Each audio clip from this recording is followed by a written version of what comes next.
What's up, Alphas? It's your boy Alphas. I make looking cute, looking clean, looking sexy, and of course, I'm with. Classic Ruby, y'all. What is up? What is good? What is happening? What is popping this lovely Thursday evening? Right? We got some early birds in the chat already. Not Vonda this week, but it's okay. It's okay. She showed up on her birthday week, early 2 weeks, so we'll forgive her this time. Also, we are actually a little bit closer to on time. Not entirely, but we're closer, right? So apologies, y'all, for the last month. We're trying to get our stuff together. Salute what's up to Wes in the chat. Salute what's up to Donteezy in the chat. And Char Willie slid through in the chat. What is up, y'all? I am excited about today. I think we've got some pretty good topics on the docket. What are you thinking, Zal? I do. I think we're gonna break it down. We finally got Florida. It's crazy. I've been promising y'all we're gonna get back to Florida because it can't just let Texas and Georgia be crazy. Florida got to prove they the craziest ones. Right? No, I totally agree. Shout out. Thank you very much. Do you see? Listen, we have some 90s appreciators who like our 90s theme, our 90s decor. I know what's up. Trust me, if I could just outfit myself constantly in the 90s, I really would.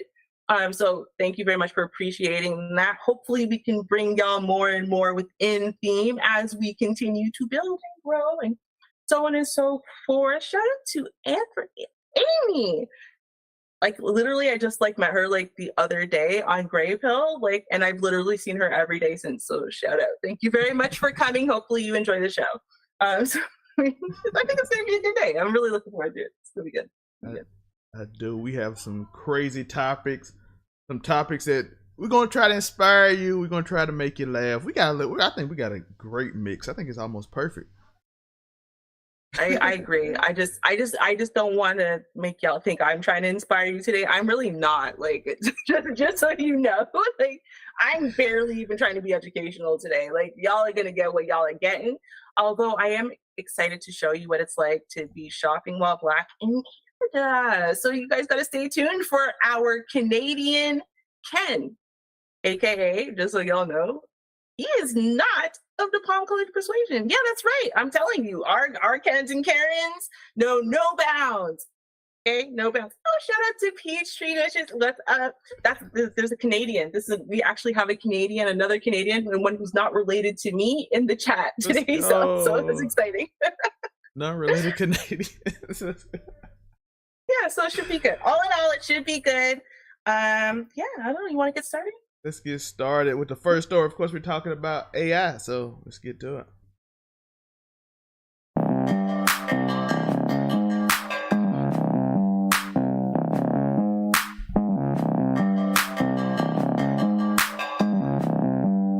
The big subject of the world today is AI, artificial intelligence. Artificial intelligence is taking over the world, of course. Now you can write a book. Just put in your title, put in names, do everything you got to do, put in your main subject, and the book will write itself using your AI feature, whether it's Bard by Google or ChatGPT or Microsoft's new one.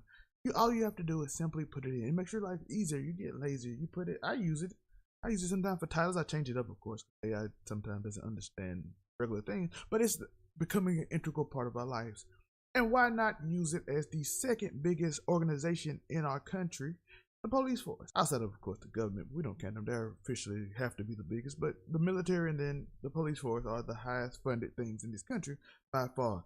And of course they will totally use this, and of course it doesn't work well because the people who write it and code it and a whole bunch of things are kind of having issues. Let me tell a quick story before we get into the main story and listen to this argument made by the Damage Report. This is the one thing I want to talk about. We had this situation in which a friend of mine we were with women, and my friend in college, he yelled at some white girl. Of course, we wasn't dating those girls. Well, one couple probably. So he yelled, talked to, hey, how you doing? They walked off. Of course, he do what do. If you know what I'm saying. Then they walked off. Of course, the police come over, right? And the description is someone who was harassing women. Now, one of our friends left, so therefore it was 4-4. So they assumed that it wasn't us just because it was 4 dudes with 4 girls. Why would they holler at another dude? And we was all associated, happenstance, to be associated talking one-on-one to each other or just conversating in a way that looked like it was one-on-one. Of course, we wouldn't speak on that. So the police didn't even assume it was us. But the descriptor was a black man. Now the girls, the two white girls, walked by us knowing how we looked. They were close enough. They walked clean past everybody. So they could clearly see that how tall he was and everything. But again, doesn't matter, right? Black guy.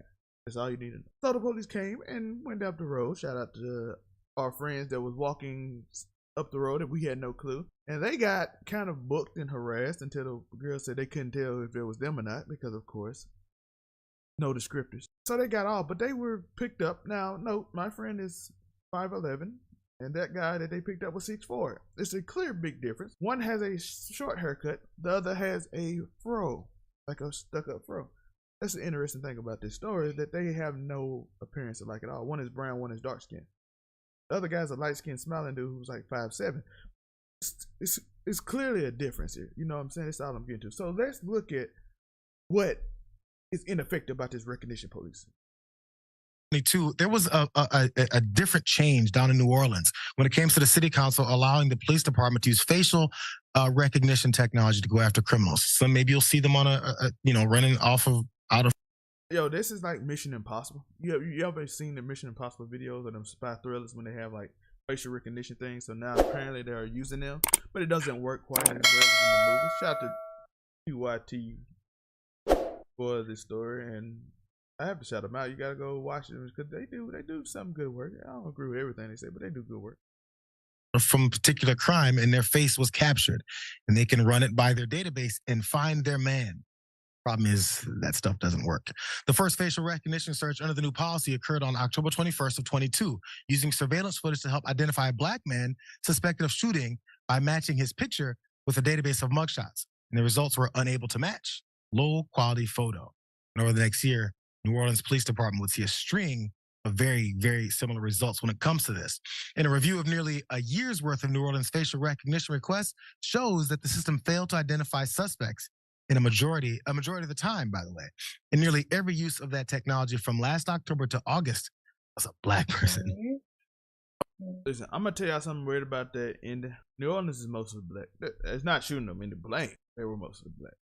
Again, the descriptor is black. It's always black. It's always black person. That's why the police can't figure out, because apparently we all look the same in very, very stereotypical fashion.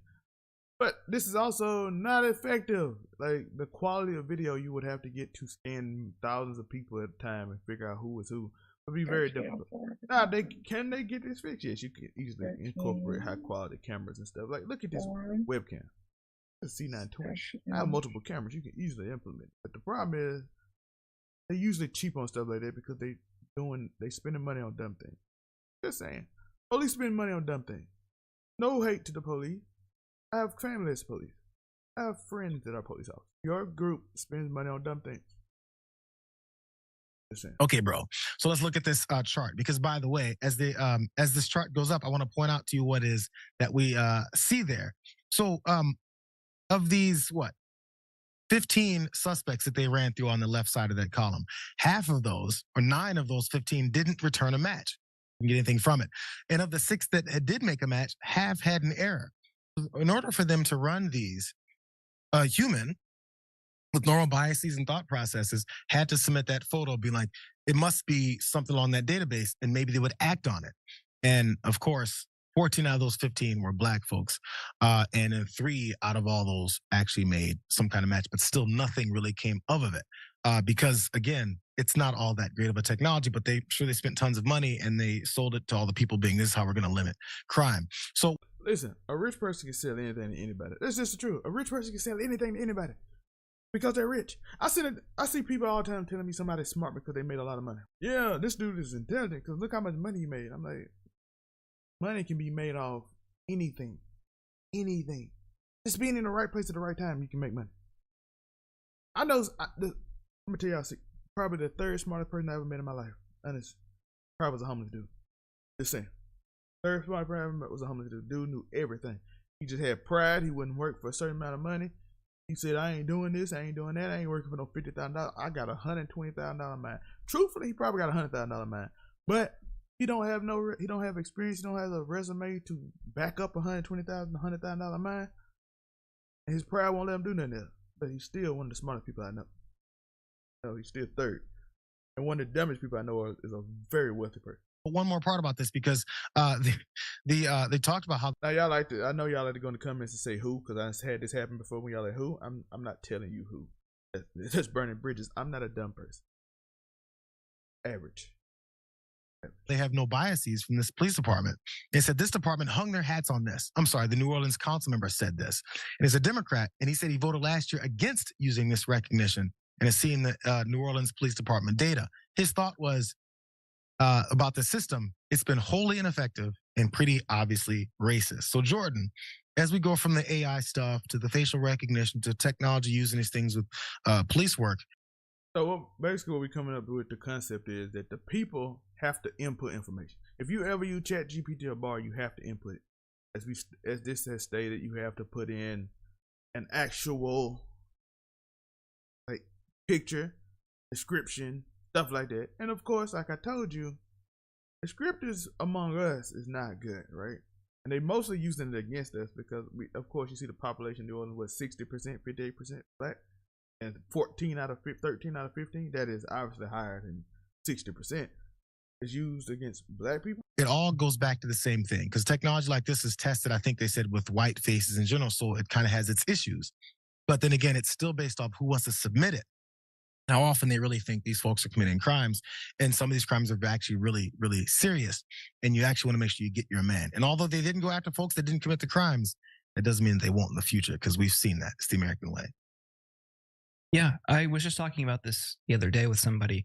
I used to work with Andrew Ferguson. He's the author of Big Data Policing, and he's one of the leading scholars in law schools on the use of predictive policing, big tech, big data, and facial recognition in police departments around the country.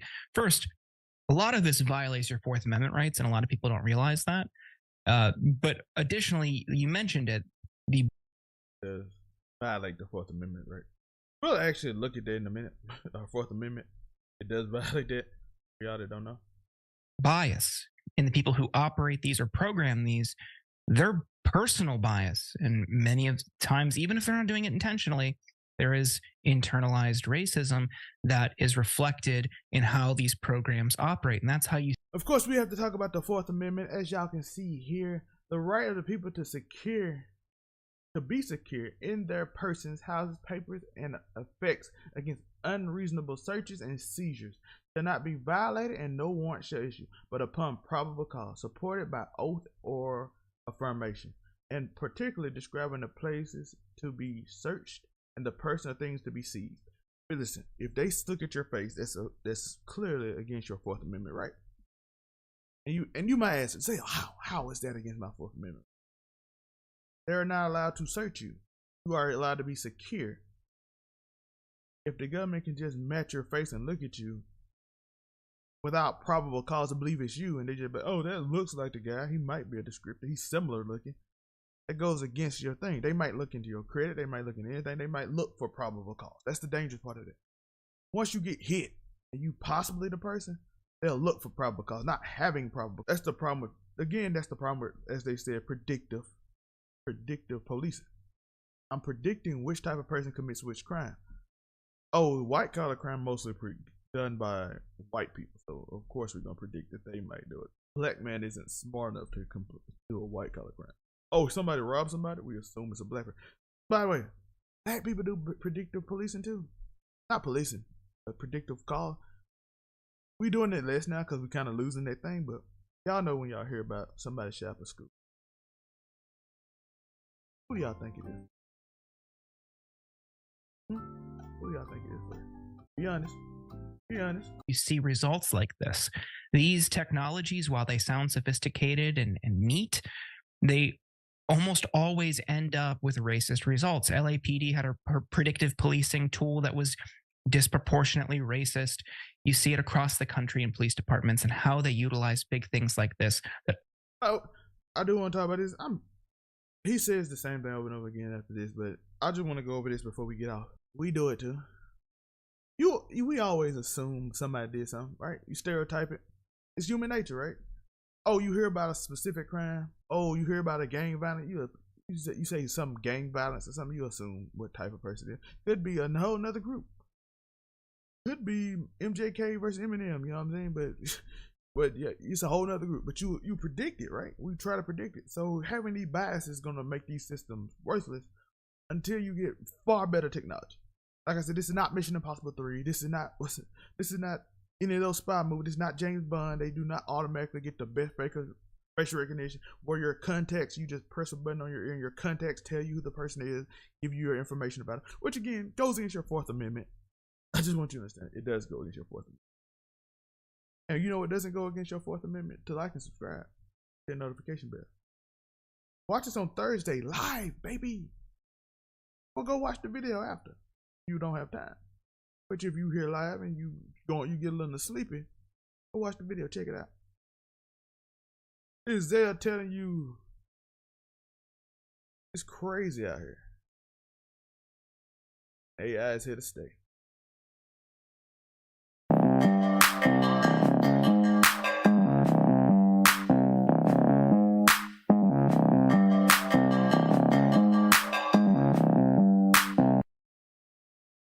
Yeah, AI is here to stay. Apparently, the racist policing and all of that is here. So we have biases, and I did want to break down a lot about the Fourth Amendment and how that actually violates that.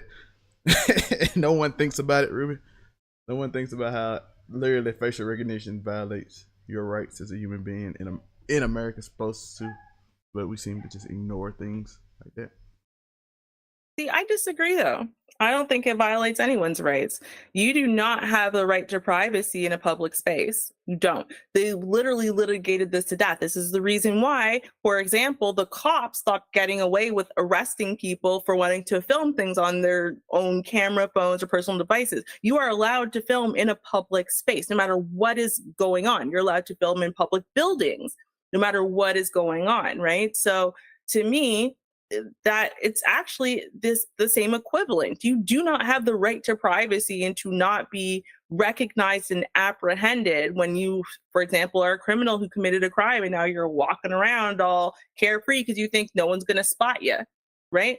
Like, I don't think that you have that right. Like, it's not like a right that you have a right to. And I don't think most people would complain, except for the fact that, I mean, for the last forever, every time they do these police type things, in at least I can think of 3 separate countries, right? So somewhere in the UK, Canada, and America, every time they do this, it is okay with picking up Eurocentric features, Eurocentric people, right? But as soon as you start getting into other ethnicities, it's pretty piss poor at actually identifying assailants. And so a lot of innocent people then are obviously being targeted, and it's making, quite a bad day. So, I think the problem to me is not at least that it's violating the rights of the criminals, right? It's just the problem is that it's identifying too many people as criminals when they're not criminals. But I think the exact same problem comes down to with eyewitness testimony, with police identification, right? Stop and frisk, but beyond that, right? Since you're not allowed to stop and frisk anymore, they just say you match the description, right? It's the same thing. Well, do you? Well, I don't know. He's black. That's a description. Yeah, that's good enough for me. Yeah, that's why I put that story in earlier, because it's like I stated the clear difference between the guy who yelled who was like, "Hey, how are you doing?" to the girl, and I like the difference between the 5'11" and the guy 6'4" with an afro, and the other guy is like 5'11" with a low haircut. I'm like, there's clearly a difference in skin tone, height, hairstyle, clothing, and they couldn't tell any difference with just regular speech. With just regular salt. They literally walked right this close to me, like as far as this screen is from me, and they couldn't tell the difference between that guy right there and a guy who they have never seen, who was nowhere near the situation at all.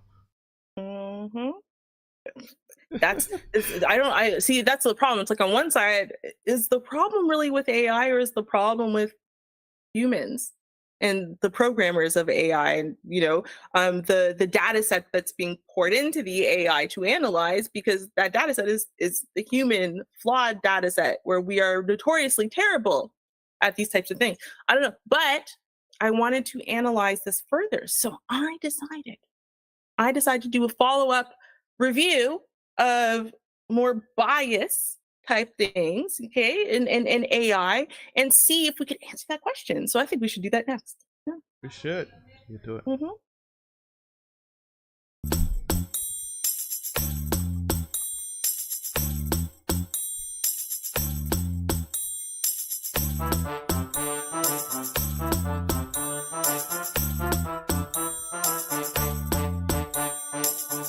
Over the years, we've slowly been rolling out AI, and lately there's been a huge, seeming like explosion of AI, right? I mean, it seems like it's everywhere, and it seems like it's doing everything from being AI girlfriends, right, to helping the police, to just doing just about everything. But one thing that we've noted, or at least you should have noted if you were not paying attention, is that no matter how long we have this AI, no matter how much we tweak it, there seems to be a lot of bias built into the AI. Do we know why that is? Well, let's take a look, okay? So shout out, thank you so much to Charwilly for this story, because this is going to explain to us what's going on with all this bias in AI. Let's take a look. If you ask ChatGPT about implicit bias, it will say this. Implicit bias refers to the unconscious associations or attitudes that affect our understanding, actions, and decisions about others, often leading to prejudiced behavior without intentional discrimination. Mm-hmm. It is problematic because it perpetuates systemic inequality and undermines fair treatment, often without the awareness of individuals harboring such biases. But while artificial intelligence may know what it is in theory, it exhibits it in practice. Of course it does. When we searched for happy and unhappy people, the AI image for happy was a man. The person in the unhappy image, a woman.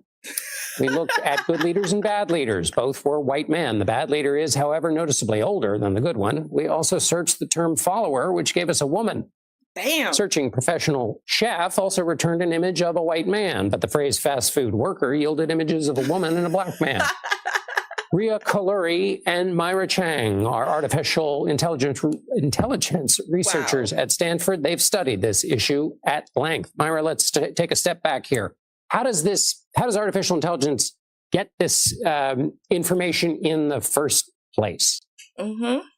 That's a great question. So essentially these kinds of generative models, they're trained on huge corpuses of internet data. So just like web data of whatever people are posting on the internet is what the model learns from.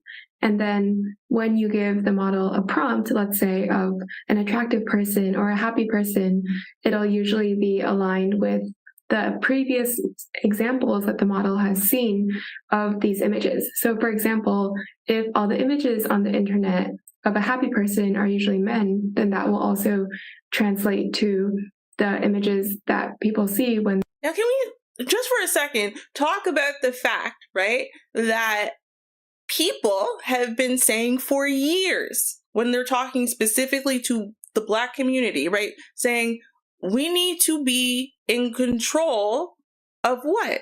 Of our brand as Black people, right? What is our image? What is the Black woman's image? What is the Black man's image? What is the message that we are allowing to be propagated about us, right? What are the battles that we're fighting? We don't even realize that along the way, people, other groups, other demographics have been intentionally trying, right, to make sure that their image in these search bot things and whatever is a better image. They care that they're represented as the top 1%. They care that they're represented as, let's say, a happier person. They care that they're represented as an office worker versus a fast food worker, right? Because they understand, right? And I'm telling you, the royal we, the royal they understand, right? That that bias is going to come out when everyone's searching for things, right? From the time you're very little onwards. And those biases make up our snap judgments about people. Okay, that's literally what implicit bias is. It's not you trying to be discriminatory. It's you using a wealth of, snapshots that you've seen over the course of your life, and you're just snap judgment. snap judgment. And there's often discrimination in it because there's often discrimination built into everything, including the way that we are uploading and taking images in, say, basic Google searches, right? So women want everyone to know how miserable they are with everything. But here's the problem with that. If that's what you've made that your brand now, you've made misery and unhappiness. It doesn't matter that it's men's fault or society's fault or the patriarchy's fault. You've just made unhappiness your brand. So now when people Google unhappy, they see women. Why? Because you've made that your brand. Do you see what I'm saying? Listen, y'all, we need to be way more careful. As groups, we need to be way more careful what we are allowing ourselves to be branded as. They're asking for these queries. And so like if you have different aspects of that, then those different aspects will also be pulled from different aspects of the data. And so Ria, what does this tell us about, so if these images are being taken, are they taken from just what all of us are populating in, say, social media, or do they tend to reflect the data set from more professional publications and culture and things that wouldn't be user-generated necessarily, but would be more official? Yeah, so one answer to this question is we don't actually know what the people who are creating these models are using as their snapshot of the internet's data. We know that they're sort of using these huge corpora, like Myra was saying, of images and text. Usually that means images that already have captions on the internet.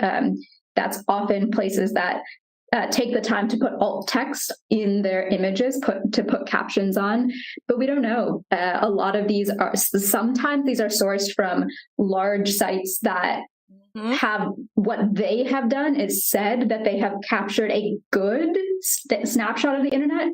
Other times we have no idea. We know some biases include that these quote unquote snapshots are usually concentrated on the US and other sort of Western nations. And we know they include pornographic content, toxic content. So clearly it's not somehow magically getting filtered out into a clean data set. And so Myra, what are the implications here of this if it stays as it is? Good question. I think we were especially concerned about this because, everyone's talking about AI, everyone's talking about how these models are being used in a lot of different ways.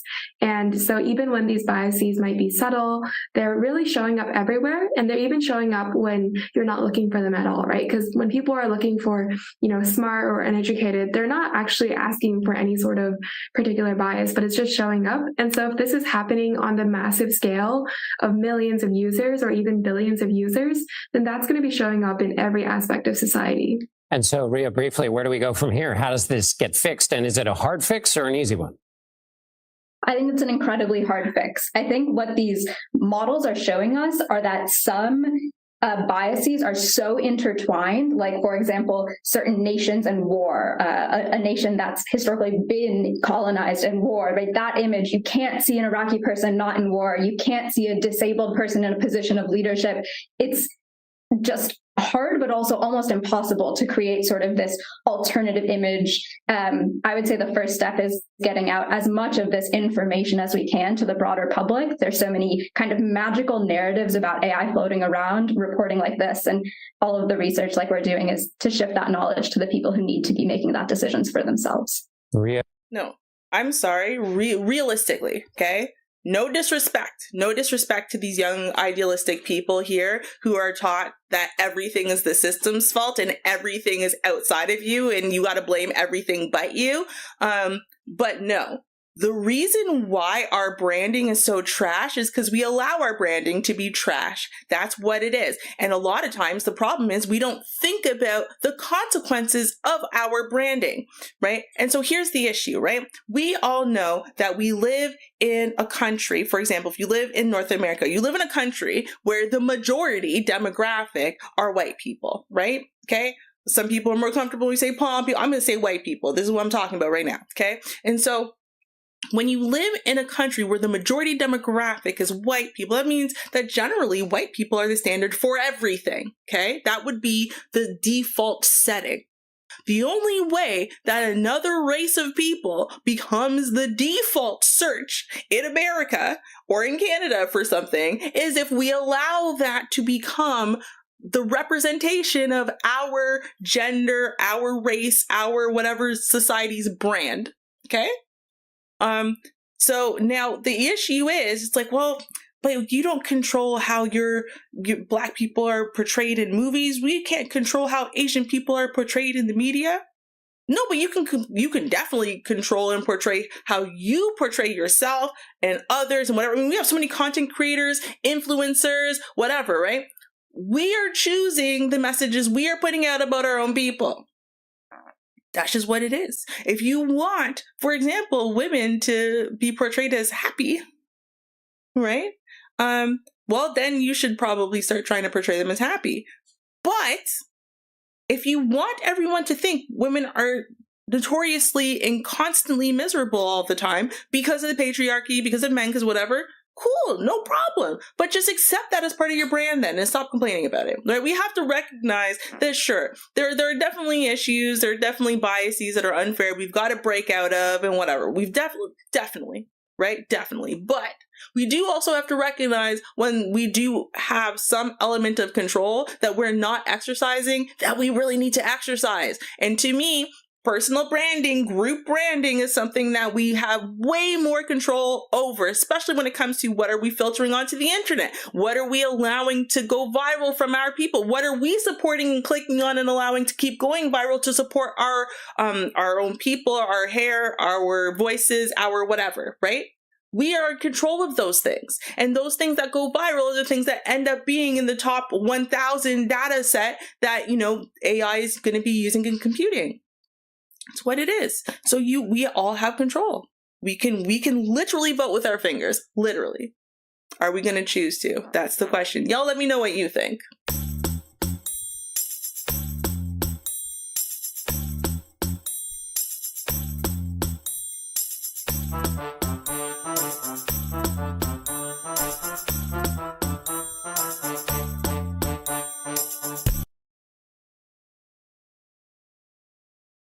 Listen, all I gotta say is it's true. Ruby said a lot of times we do want to.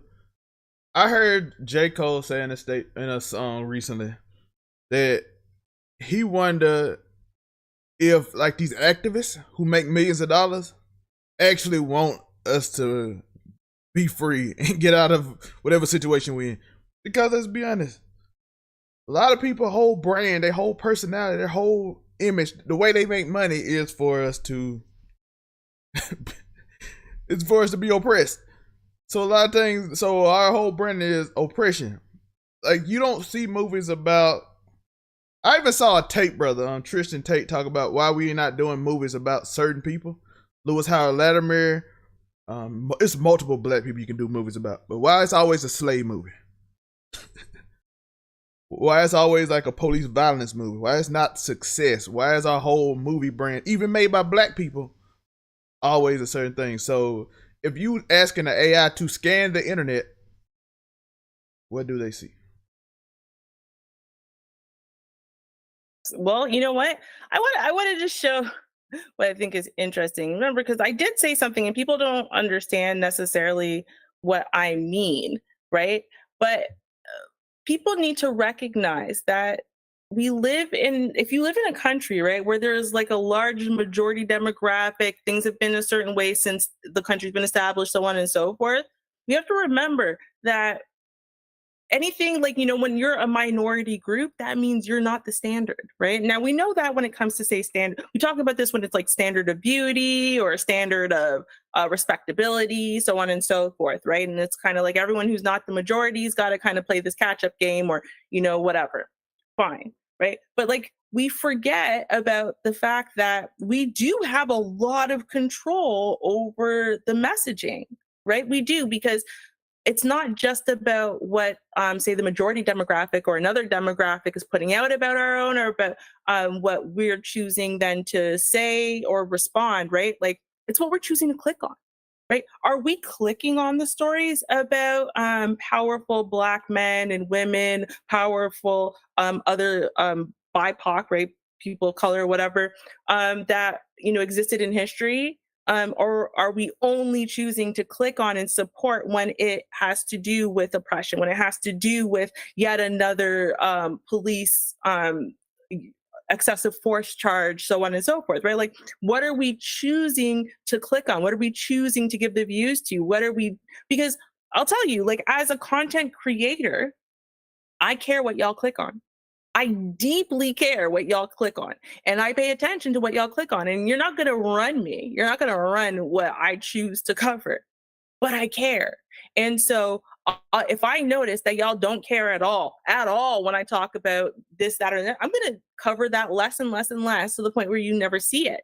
Why? Because, dude, I'm trying to build and grow a channel and a brand, right? So I need y'all to care. I need y'all to click. I need y'all to like it, right? Me just consistently pouring out stuff that no one's going to click on, even because it's important. Why would I do that, right? Like, I'm sorry, does anyone else work for free? Because most people don't want to, right? So, I mean, like, it's I think that's what it comes down to. We need to recognize that, yes, human beings are inherently built with these bias machines in our brains, okay? Some of that bias is unfair. A lot of that bias is subconscious, okay? But when it comes to what's going into these machines, a lot of it has to do with what's going on in media, social media, viral moments, so on and so forth. And we do have control over, we have some control over the messaging and over our own branding. We have to choose to take that control instead of letting everyone else brand us for us. You know what I mean? Like, I don't know. But yeah, it is true. And oh, wow. Oh, sorry. I was reading the chat. The first thing I was reading was Amy's story, and she said, "I guess I am doing something good for our brand as women, being a semi-recent amputee almost 3 years ago and remaining positive, putting us support and love." Wow, that's hella inspirational, right? And like, I'm the kind of person, probably because I have chronic illness issues, I'm the kind of person who would subscribe to that and be like, yes, I want to watch this. I want to, every day, that's who I want to follow, right? But is that popularized? Like, in the media right now, are those the people that we are holding up, right? And saying, yeah, we need people who are legit inspirational, not just like, they're inspirational because they rolled out of bed this morning and oh my God, they had a Z, but they didn't break down, right? Because like, it's like that's who we're supporting, which is ridiculous. It's just, we need to, I think, again, we have that control though. Who are we clicking on as a group? We're sick and tired of the branding, right? What are we clicking on though? What are we choosing to support? What are we choosing to be interested in? It's crazy. Yeah. Today, the big topic has been Zerka and Adin Ross, because Zerka's been threatening Adin Ross all day. So that's on Twitter and YouTube. It's like 1,000 videos, and everybody's commenting on it because they get engagement, which pays on every website now. Ruby, you get paid on Twitter, you get paid on Facebook, you get paid on Instagram, you get paid on what's name. And the more engagement you get, even commenters get paid now. So if you comment under, you get paid. So guess what everybody's doing? They're commenting on negative things. Therefore, negative things get pushed. Therefore, more interesting. So you don't hear about. So now it's even more so get drowned out good stories. That's true. And I just wanted to point out, because Hoghead is making Hoghead Cheese. Very interesting username sometimes y'all come with. I don't know where you get this from, right? But the concept of, I told y'all, pale people, palm people, listen, this terminology, internet terminology is real. Okay. Right. But saying that pale people or white people are the standard all over the world, right? It's really sad that we can't just say white people. People are because you'll get banned by the algorithm for just talking about race, right? Because we just have to be in a post-racial society. Like, that's true. But it's true. Now, in African countries, when you're talking, unfortunately, though, what are you talking about? You're talking about colonized countries, Elon right? Musk. And that's the problem, right? The problem is colonization. It's not this naturalized standard that, just everyone has inherently. They want to be whiter, right? Like, no, there's a reason everyone wants to be whiter. If you go to Jamaica, the reason why people treat me like I'm some kind of god, and I'm not even kidding, like, my best friend's mom stared at me smiling like she was terrified of me for like 48 hours. And I was like, she must hate me. But no, she just never seen anyone as light-skinned as I was. And she was struck by how beautiful I was as a result of how light-skinned I am. But it's because they associate that with richness. They associate that with wealth. They associate that with, being up here because they associate whiteness still from slavery days and whatever, as, you're the plantation owner. You're not one of the slaves, right? So it's problematic thought. It's a problematic thought. But again, we allow the messaging to continue because we support messaging that at least implicitly is supporting those messages, right? So what are we going to do differently? Are we going to support the artist or the singer or the influencer who starts bleaching her skin and now she's super lighter? And hey, maybe objectively she does look a little better now, but are we going to support her? Or are we going to say, no, you should have just stuck with your original skin tone. And since you didn't, I'm not giving you the clicks anymore. Like, because dark skin is still beautiful. You know what I mean? Like, we have to make choices. We have to make choices or nothing's changing. That's just what it is. Yeah, you gotta, what you click on is what people, because let's be honest, the number one thing in America, money. So if it shows money, it leads to that. Which leads into my next story, because let's do a positive story. Let's talk about something that's dear to me. I come from a mostly military family. So let's talk about Army vets. Let's get into it. Hi, my name is Jenny. I'm a sophomore, and this is for all three of you. Can you say in one sentence or less what... you know what I mean. Can you say why America is the greatest country in the world? Listen, I feel like the Army vets don't get enough love in the world. I feel like we cast them aside. We don't really show them love. We pretend because we're like, oh, thank you for your service. Salute. And then we say the Pledge of Allegiance, but we really don't like see them homeless. We don't care. They have to literally put on a sign that I'm a vet, and then most of us pass them by. And sometimes we just got to be honest. Sometimes we have to feed an addiction that they probably shouldn't have. But I do want to advertise this story because it tells you how amazing these people are and can be. Even though despite what they go through and the things that happen. My dad was a veteran, my sister a veteran, my uncles are all veterans. I come from a military family, right? My dad came back from Vietnam and got spit on. That's how we treat our veterans. We claim we love them as they do. Rah, rah, rah, then come back and spit on them. Nobody's best side. By the way, this is realtor.com/veterans. For any veteran who watching this, you can get a 0 down payment on a home. So shout out to realtors.com. Make sure y'all go there. I do want to advertise that for any veterans that gonna watch this. Or if you know a veteran, realtors.com/veterans. That's an advertisement for them, free. I'm not sponsored. This is just happened to be part of the video. And I come from, I respect my veterans in the military. But let's talk about how amazing they can be. Army vet sprints into action, saves pregnant woman from carjacking Starbucks drive-thru. Let's watch this. Let's go watch this. Right there, he's taking that car. Right now at 10, a lengthy crime spree across 2 counties. Show me your hand! A woman nearly carjacked at a Starbucks. Get on the ground! It's been a large amount of carjackings lately. Y'all know my story from last week, and apparently it was a lot more last week. They're apparently keeping the police busy. They keep telling me stories when they come in about more and more people carjacking. As you see here, Ocala, more carjackings is happening. It's a continuous thing. Like carjackings is just happening like at an all-time rate. I don't know if it's a job market or I don't know if people just trying to get off easy cars and it's easy to get their little numbers dipped off and get different cars. You know, I know it's hard to get them in. I ain't gonna speak too much on stuff. I'm gonna get you, buddy. Like, you're not going anywhere now. And you saw right there tonight, we are hearing from the man who helped stop a pregnant woman. Shout out to Florida again. We're doing a lot of Florida stories. We're getting Florida back into the thing. But shout out to this Army veteran. 35's Connor Hansen sat down with him today, and Connor joins us live from where it happened. So, Connor, what's the latest from there? What's this? Well, John, police say after the crime spree fight to a woman, we spoke with the man sitting next in all police. Listen, why are y'all carjacking people in the middle of the day in front of people? Have our criminals got dumber? Like the IQ thing really? I know we got a lower IQ than average in America, but is it becoming like so bad that we decide we just gonna do crimes in front of like cameras? Wasn't the police up the street? Like, wasn't he right there? Did you not survey the area? Hey, listen, I say I got military and police in my family. I got downright criminals in my family too. I know they ain't that stupid to not survey the area if they gonna rob somebody in broad daylight, right in front of the drive-through window. Just getting started with the day. Had maybe been awake for 20-25 minutes. I live about a mile from that Starbucks. While Shane Spice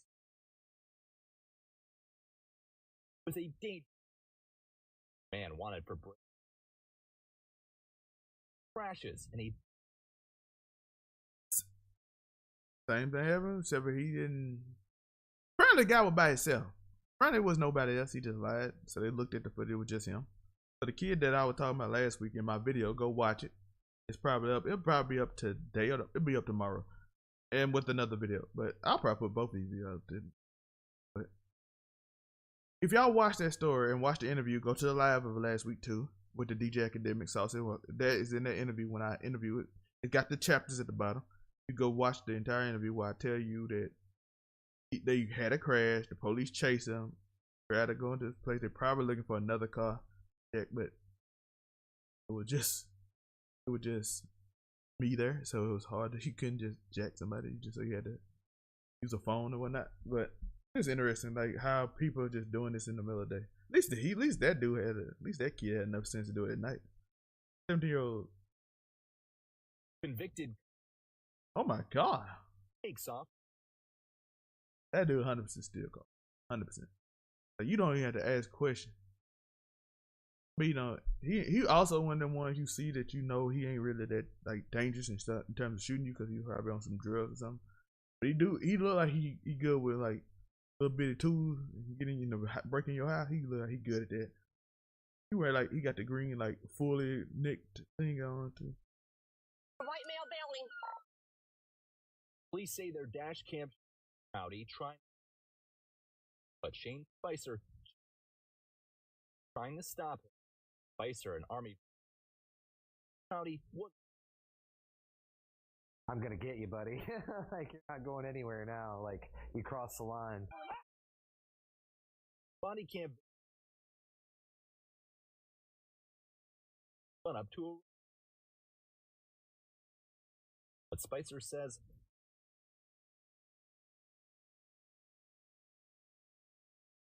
for both and all of them. I feel like if to watch out for someone that you should, you know, and you know, I would just hope someone would do the same for my family. Your neighbor, you goodwill. Your neighbor, we look out for each other. That's how it used to be. You know what I mean? Your family used to look out for each other. Nowadays, you do what you do, and we don't care. It's unfortunate. So I get what he's saying. Even though I do want y'all to be cognizant that this could have went way left. It happened to be a great story. Army vet saves a family. I'm so happy. I'm so proud of this dude. But it could have went left too. We gotta be honest. Jumping into a strange car when you see somebody rob somebody, jumping in the passenger seat could have ended bad. You gotta remember, his kid and his wife is in the car. They see something bad happen today. It could have been another experience. But fortunately, the guy's grace, they see their daddy be a hero. So I'm happy. You know what I'm saying? Could it happen the other way? Prefer it happen this way. This is an amazing story. Shout out to the Army vets. They don't have no fear. That would make them great.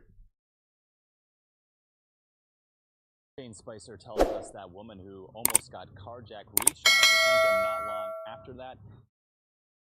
Pregnant, but thankfully was okay. Reporting live in Ocala, Connor, Fox 35.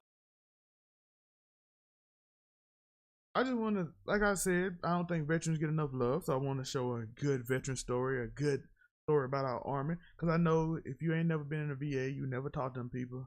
You realize they kids run off and do their own thing, and then they dad be going through cancer. My dad, a veteran, with VA once a week.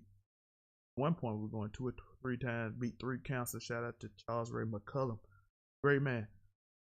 Vietnam vet, all that. But you go there, went there all the time. Had to go talk to a bunch of different people. See them out their legs, you see them struggle, you see them by themselves. These men by themselves, these women by themselves, no one with them.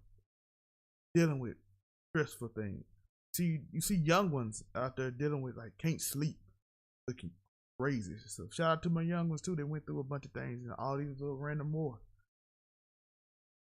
And it's like basically what I'm saying is they stuck between. I saw a TikTok where they stuck between the political war and this warmongering society where you have to do it because let's be honest, we not complaining about what they're doing. We like to say it and bring it out like it's something profound, but everybody knows. Everybody knows these wars aren't meant for us to keep us safe. These wars are meant for proxy. It's to make your life convenient. And the reason we're not fighting so hard against said wars is because it makes our life convenient. If so-and-so country starts winning more and then they don't need us as much, we don't get as much money and our life becomes a little less convenient. So these people are fighting for convenience. They're fighting mostly for convenience. When the last war that somebody was actually to protect us? Can't say Iraq, because that war was a vendetta between George Bush and a man who dissed his father, who apparently wasn't even the man who did it.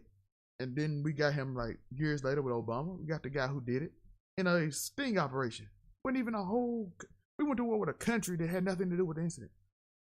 Because a man was insecure and like, I know he did it because he said something mean about my daddy.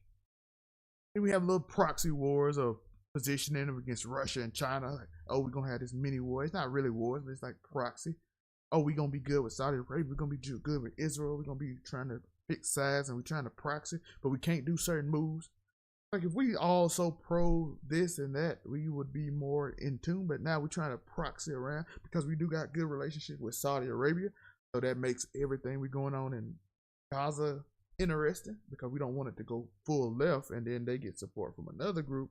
Then we're in a full blown thing. So we play this little political game of football. And our troops, unfortunately, our vets are left to deal with it. Because those people dealing with now will be vets and they will have their legs cut off and they will have stresses and they will have cancers and they will have all kind of things. I know what the burning cancer is. And it will end up bad for them. And most of y'all will never visit them. You will never say, you will say thank you when you see them at a random event. But you really gonna live your life because human beings are human beings. I'm not saying you're a bad person for doing it. You're just living your life. You got stresses of your own. You got things you deal with.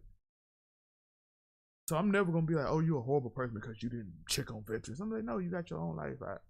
I don't check on veterans all the time, except for my family veterans. Shout out to them, but I don't. What I'm just saying is, the unseen are the unseen. As I said in another video, the homeless dude might be the smartest person I know, and the rich dude is probably one of the dumbest. But that's life. Favor has no favor.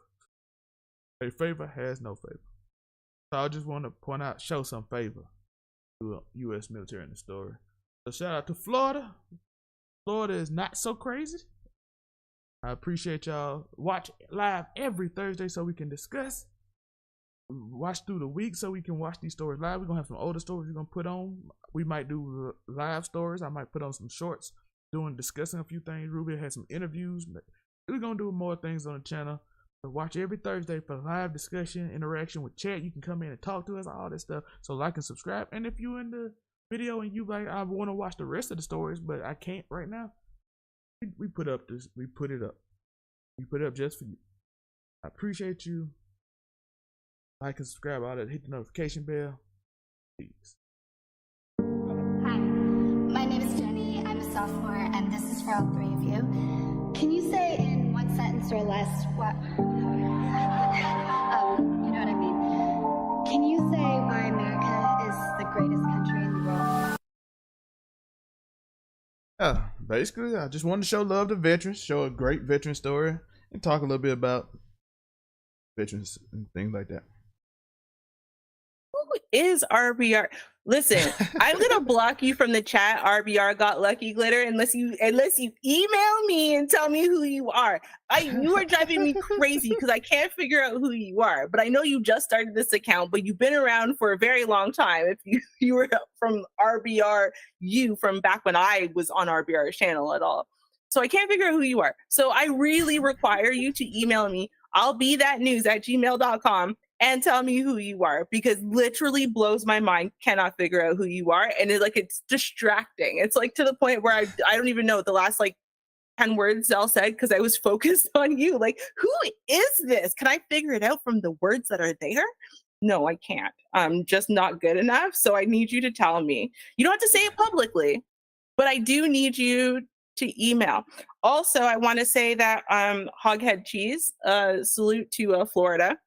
Now, to be fair, actually, we have two different stories today that at least mention Florida. Mine only briefly mentions Florida, and shockingly, for I think the only time besides one other time, our Florida stories are positive. So you came at the right, on the right day. You being from Florida, you came at the right day because we're actually saying mostly good, nice things. So it's great. until the story a few seconds, and then it's not so nice no more. No. Oh, well, listen, it's my first favorite state. So, shout out to Lovely T on that one. But yeah, no,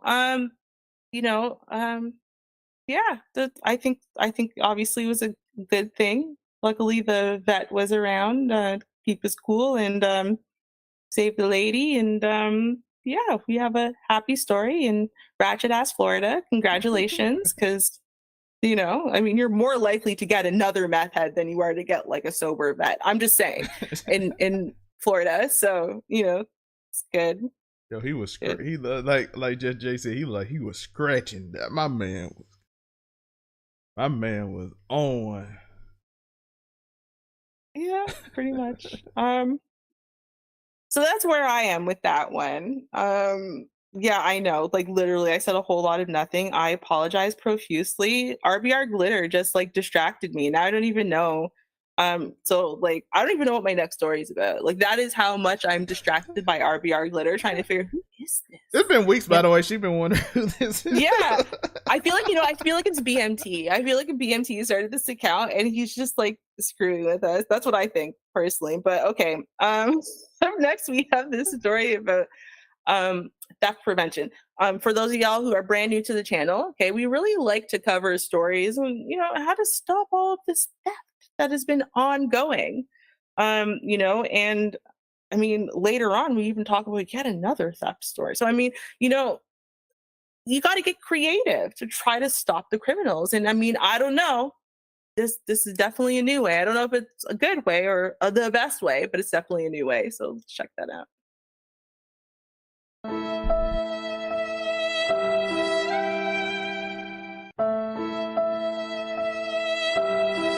Bless your heart.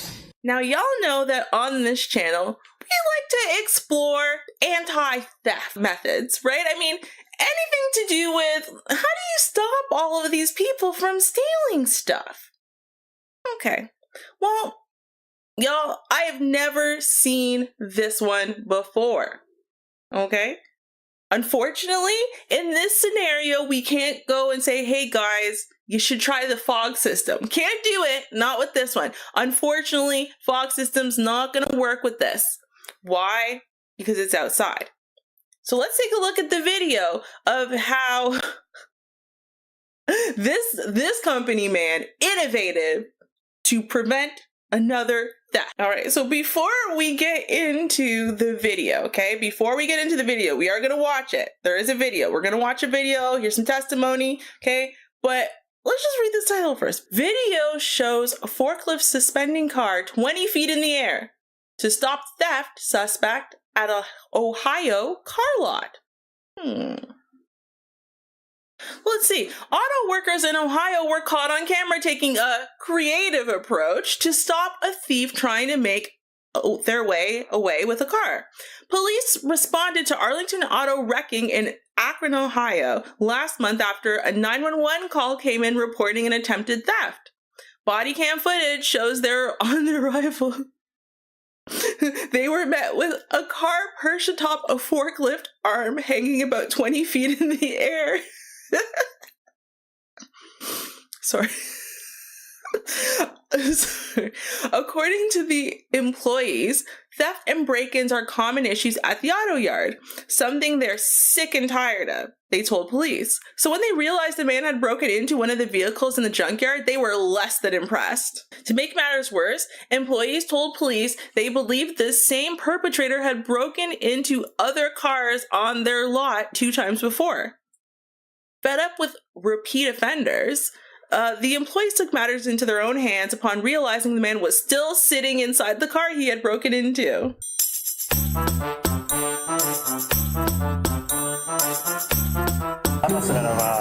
Alright, so let's watch these clips from the body cam footage. But what do you think about it? So you're in the car, you're hiding, right? You're trying not to get caught, obviously. And so then you feel the car that you're in being moved about, lifted, and at this point, you're probably initially like, okay, well, I'll just hide. It's probably not a big deal. They're probably just moving the car from A to B. You know what I mean? So that's probably why he didn't flee when it was at a reasonable height to flee. And then they lifted this. They're like, okay, I guess if you want to jump at this point, jackass, you can do so, right? Okay, let's go. Yeah, this forklift operator stopped an attempted car. Rude awakening. Oh, I'm getting lifted in there. When he called me on the radio, come down to the Lowe's. I mean, I sweet raised him up. I know exactly what he said. Okay, so there you go. They let it back down now that the cops are there. Well, it is because you're under arrest. There he is. You're under arrest. For what? For trespassing. You're under arrest. For what? For trespassing for one. I broke into a car at the junkyard, and before he could get out, he's done it before. They got like the forklift, and they had him, I'm not kidding, like 20 feet off the ground. Now, for the record, okay, Mr. For What buddy over there, yeah, he already had a warrant out for his arrest when they arrested him, so he knew exactly what for, okay? Now, what was the other arrest that he currently had a warrant out? This is not speaking to other charges he's been, charged or convicted of, okay? And the other arrest or warrant was due to a disorderly conduct charge. So he will actually appear in court on the criminal trespassing and possessing criminal tools charges on October 27th. Oh, let's see. Okay. What's his name? Now, even though I cannot find this winner's name, I can't.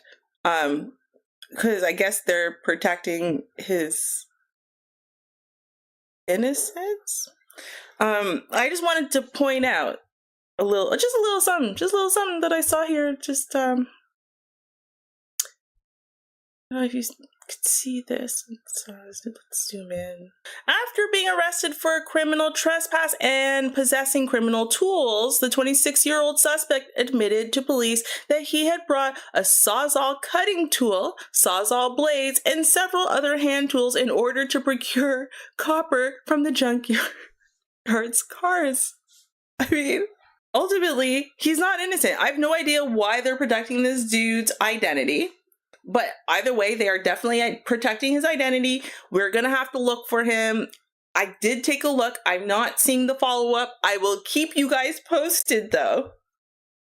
But what do y'all think about this? Do you think this is a good anti-theft prevention tool? Do you think that this was a good idea?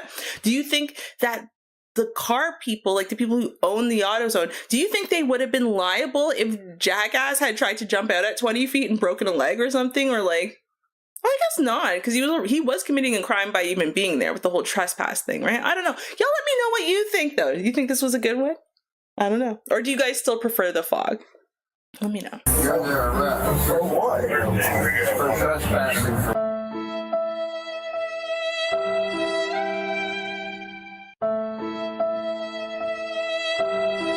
Bless your heart.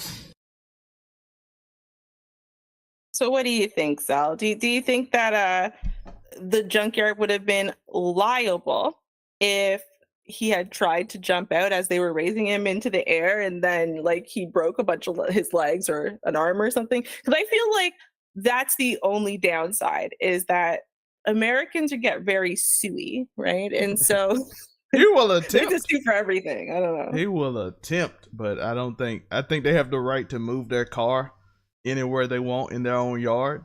So if they want to pick it up, they can always just plead that they didn't know he was in there. And like, oh, some crackhead jumped out the car. Unless somebody's stupid enough to actually say they knew he was in there, they're like, we're going with him. So, but if you don't say it, you can just be like, hey, listen, we moved these cars around because... That's true. That is true. Oh yeah, no, this is definitely an American story. This is like, did I not say where it was from? I might not have, because I was really getting a kick out of how stupid this story is. Like, you know, and you're just like, I can't believe this is real. Like, I think I was having one of those like types of like, no. That's why like I was laughing at the beginning of the story. I didn't even like read it properly because they're just like, this is so dumb. Like, how dumb is this person? Who, like, how did you get yourself into this position? I'm thinking about, you know, when your life flashes before your eyes, I feel like this is one of those situations where your life moves very slowly in front of your eyes, because you have to, as you're being raised from, you know, 10 feet to 20 feet, you're sitting there and just calculating all of the mistakes you made in your life to get to this point in time. Unless he on crack, and then he gonna think he's on a trip. Well, I mean, I don't know. Maybe he was confused because he had all of the tools with him to steal stuff, and yet when they went, okay, well, you're under arrest, he went, for what? Like, I still can't believe he asked for what? Richard, are you kidding? Like, first of all, you're trespassing. Like, it's not even like you're somewhere you're allowed to be. You are trespassing currently, but you have all the tools on you to then further commit crimes. It's like attempted like burglary or whatever, theft, like, Brethren. And you've done it before. And you have a warrant out for your arrest. Bro, like, he's a winner. He's a winner on every scale. Dude is a winner. He's a go-getter, okay? I like the fact that his face had so much conviction when he said for what. Like, it wasn't even like a fake for what. It was like, how dare you? For what? What do you got me for? It was so convincing. Oh. Sorry, go ahead. Oh, I just like the conviction on his face to the for what. I know, right? Like, no, seriously. Like, he was offended that they arrested. Yeah, no, I love it. You know, listen, I'm sorry. For those of you who are new, I will make sure when we release this individual video, I will make sure that I put in the fog video so that way you know what I'm talking about. So, because the fog anti-theft prevention it's beautiful. But I feel like it also has that same issue where, like, if you fill the place with fog and then people trip all over themselves and injure themselves, can they just sue you? Because I don't know why it hasn't taken off. It's been like a decade. But yeah, no, I think drug addicts are notoriously like great victims. Like, as he's proven, right? Like, me? You're gonna arrest me for trespassing? All I was doing was trespassing, officers. I think that that's a little uncalled for. I think you're biased against me because I'm a user. Like, I mean, I like seriously, let's see something there. Right? Like, I bet you someone kept going. I loved it. It was good. It was definitely kudos to him. Kudos to you, sir. Yeah, bless his heart. Listen, it's finally back, Ruben. I'm so excited. Lord is crazy, and the delusion on this black woman, shout out to this Keisha, is incredible. All right, hoghead cheese, I tried. Florida is crazy. Look at this. So sorry. I'll kiss the guys and the beautiful women and everybody. I'll just give you a big fat kiss.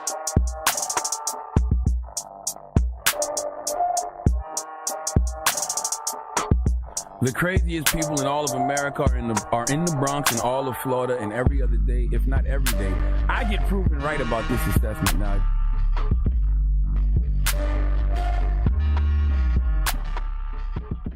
We are back. Y'all saw the intro. It's finally back. I'm excited. Florida is crazy. Somebody in Florida did something crazy, and I'm excited about it. Hopefully nobody got hurt. Hopefully I don't look like an ass after saying that. Because this could be very bad.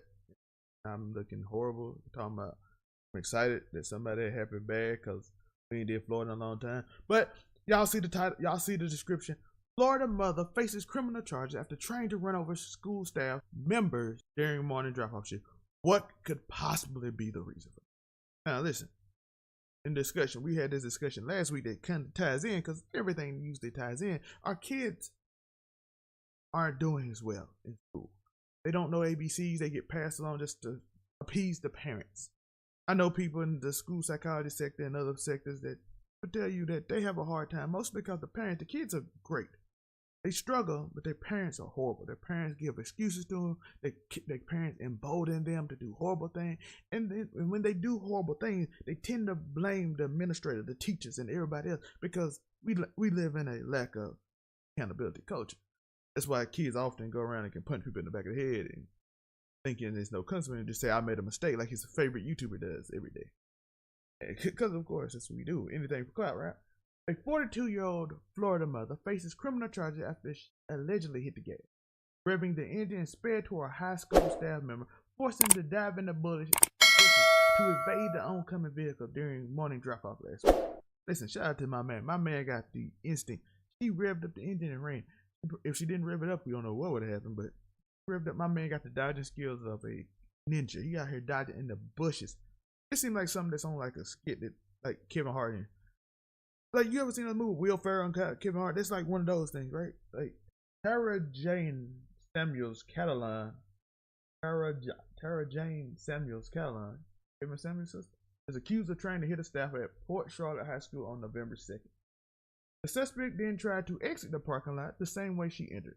He was stopped by a staff member who told her she could not exit the way due to buses coming to unload the students, authorities said in a new release. This exchange it agitated the woman, who eventually backed up and turned her vehicle around, leading the staff member to believe she was leaving as instructed. The news release said while this occurred, a bus had begun to pull in and was forced to wait for the suspect vehicle to clear. Once cleared, the bus continued to let students off.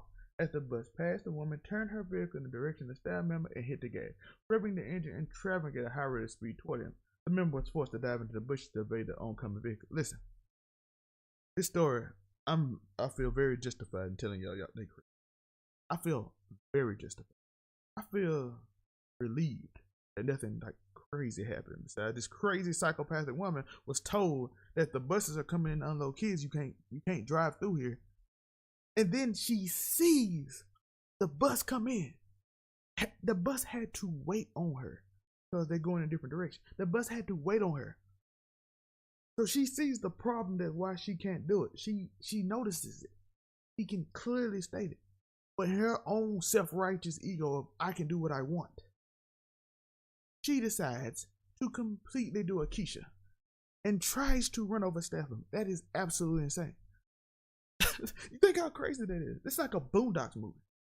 Like, you can just hear her say, like, what's that? Nah, and just start running at the dude at full speed. Get out of my way. You know what I'm saying? Just like that. You know what I mean? The member was forced to dive in the bushes. He reported the incident, including the suspect's license plates, to the school deputy, and the investigation was on. Authorities said witness and security footage corroborated this incident. She allegedly told deputies she preferred to exit through the entry area to avoid speed bumps that caused damage to her vehicle and did not try and distract the man with her vehicle. She preferred to come in the entranceway because she doesn't have to do speed bumps because it messes with the car. Instead of driving slow over the speed bumps, she don't like that. I'd rather come through the entrance because it's easy. It's convenient for me. Even though it's like not the way it's designed and it's probably not convenient for everybody else, and probably like we saw, the bus had to wait. So that means she's fully aware that she was coming through the entrance. She's fully capable. She's cognizant of said thing, but and then it doesn't really matter, you know. The pickup and drop-off lines at the school are frustrating at times, but we absolutely will not cut corners on ensuring the safety of the students and staff. Charlotte County Sheriff Bill Promo said in the news release, I am glad that our victim here is uninjured. I hope that the mother rethinks the example she is setting for her child. Exactly. Again, it's most of the parent. We're raising horrible children because we're a horrible parent. But they don't know ABC because you didn't make them listen to Barney when they were little. My little cousin is graduating from Ole Miss soon, and she's smart, but I remember her mom had her doing all kind of ABC stories, and they had the little songs that go, and they just do the songs as a little kid, and Barney and all that stuff that teach you basic etiquette of writing and basic skills of ABCs and counting. Like those skills basically can relegate you to like being in third grade knowing how to multiply high level because you listen to a bunch of numbers and you understand how they work. Whereas most kids nowadays, unfortunately, they get a tablet in front of them, they watch YouTube, and most of YouTube kid content is mindless, dumb stuff. Just mindlessly dumb things. Now, no offense to the people that make YouTube kid stuff. Most of our YouTube kid stuff is mindless, right? They don't have a Barney impression or Sesame Street where we're going to teach you ABCs as well and do it in a clever way. It's lazy content. A lot of YouTube has become lazy content, unfortunately. It is. Negative stories, lazy content, anything to get an interaction. Why? Because it gets more views. Samuels Calland was charged with aggravated assault on a public or private education employee and was being held in the Charlotte County Jail without bond. As she deserved. As she deserved. You can't just run over people. You can't just because you didn't get your way. You proved you was cognizant there was an entryway. You proved that, oh, I didn't try to hit him. Why did you rev up and go back in the same entranceway if you wasn't trying to hit him? Why would you do that when you were clearly backing up, looking like you're about to go out the exit? And it's clearly to protect the kids, because you can't have someone driving through the entrance when the buses come in and then an accident happens because the bus driver ain't paying attention because, oh, I'm going into an entrance. It's like a turning lane, right? It's a one-way turn lane, and some dude not paying attention go into the opposite turn lane and y'all almost hit each other. Like, sir, do you not read the signs? Do you not understand? Because as a person doing the right turn and just say turn only, you're used to only being turn only. You're not, because it's what it's supposed to be. So you're used to it. You might not pay attention. You're like, oh, this is easy drive. You don't expect somebody to completely break off what they're supposed to do because it's inconvenient for them. Let me know your thoughts on this story. Like and subscribe. Watch us every Thursday. These stories, we do them live and we discuss them. That's the great part. But if you can't catch them, we do live every day. So make sure you hit that notification bell. Join us as we talk about Florida is crazy. One more time, baby. We back. I missed you.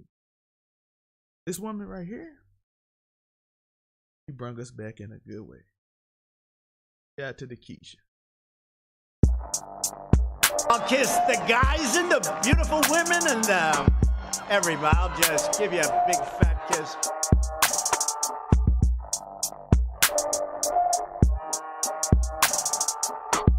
The craziest people in all of America are in the Bronx and all of Florida, and every other day, if not every day, I get proven right about this assessment now.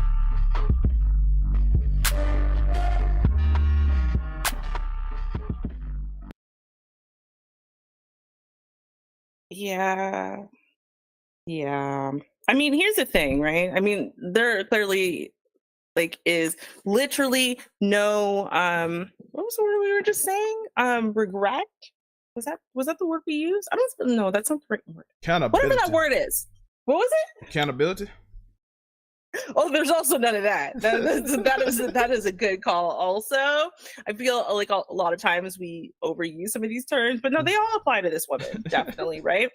But I feel like these days we could do like a marathon. I'm not even kidding. Like, I feel like we should do a marathon. I feel like, hey, listen, if y'all have more stories, okay, just so you know, you can always email us. I'll be that news at gmail.com. Just like, I'll be that news, all one word, at gmail.com.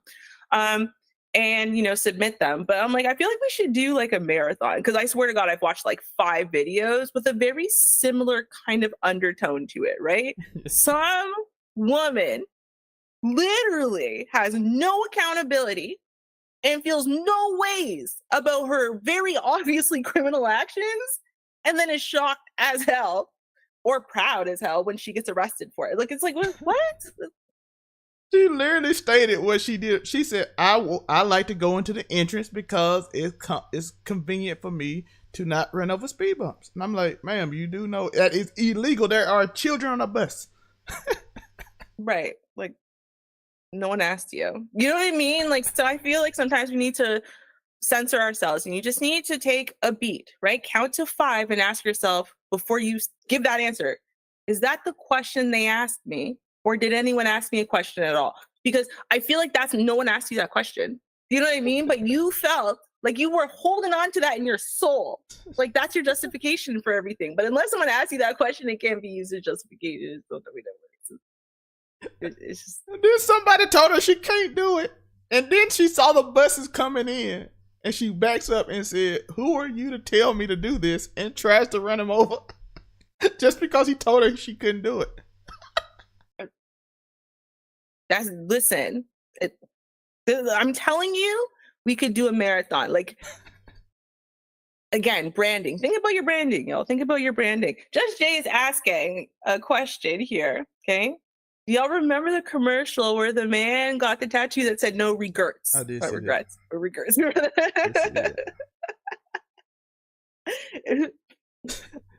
It's so true. Oh my God, that's so funny. I didn't even realize that like you had actually spelt it incorrectly like the first time, because your brain like automatically just like skips it as long as the first and the last letter in the right like area, whatever. But yeah, I remember that. Do you remember that commercial? I remember that commercial. I do. No regrets. No regrets. No regrets. No regrets, y'all. No regrets over here. I bet you she has no regrets. And you know what? Listen, that's what her prison tattoo is gonna say. If it's even spelled that well, I'm not sure. I mean, probably probably the 21% of illiterate people are like her best friends. Because in America, there is a 21% illiteracy rate. If you don't believe me, I swear to God, you can just watch it. I'm just saying. Don't hate me because I'm telling the truth. That's all. That's all I'm saying. That's all. I ain't got nothing else. Shout out to Keeve for saying I didn't know Forrest Whitaker was streaming. Shout out to me looking like Forrest Whitaker apparently. You see, but no, you don't. This is going back to the first couple stories where we talked about the fact that to some people, all Black people look alike. Clearly that's Keeves. To him, all Black people look alike. Because of all the people, I feel like, listen, if Don Teasy hasn't called you that person, I feel like you don't look like that person because he's pretty good at stuff like that. I'm not good at face recognition, but he is. And I don't feel like he's called you Forrest Whitaker, but I know you don't look like him because like everything, skin tone, face shape, the eye, like there's just like so many reasons why you don't look like Forrest Whitaker. Even I know that, you know? So I was like, Forrest Whitaker and interest. That's the one I didn't expect. that's just I'm like, out of everybody, I've been laughing with that too. I'm like, that is very strange. Shout out to Kick Chat. Y'all are interesting people.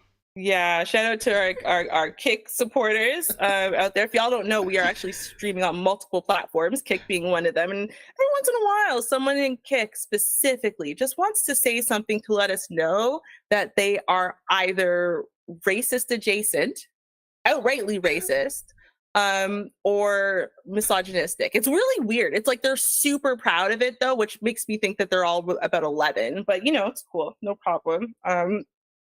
Didn't hurt my feelings, so I'm okay with that. It was so random, Forrest Whitaker.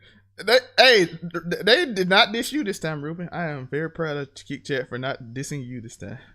So far. Oh, see, Hoghead Cheese says you look like a young Denzel Washington. Y'all, what do you mean you appreciate that? Stop that. Because you listen. Yeah, you can't accept it when you think that the target is, ooh, he's a good looking guy. Yeah, you can say I look like him anytime, right? Like I don't look like no young whoever, right? Like you just have to accept, like, yo, oh, you look like a young Angelina Jolie. Oh, thank you. No, I don't. You know what I mean? Like, yo, listen. We gonna move on from the delusion over here because apparently that's where Zell wants to live, is in the delusion. Light skinned Evelyn is Dentese. Wow, shout out to Dentese. What? Oh no, okay, that wasn't you. Okay, that was luckily I was worried for your. I was worried for your soul for a second there. Herschel Walker. Okay, let me look that up. I don't know who Herschel Walker is. I'm gonna look that up while we play the next episode. Okay, the next story is fascinating. If you're Jamaican, then you will appreciate the story about Oxtail. If you are Black American, then you'll appreciate the story about Oxtails. Okay, let's go. Dummy.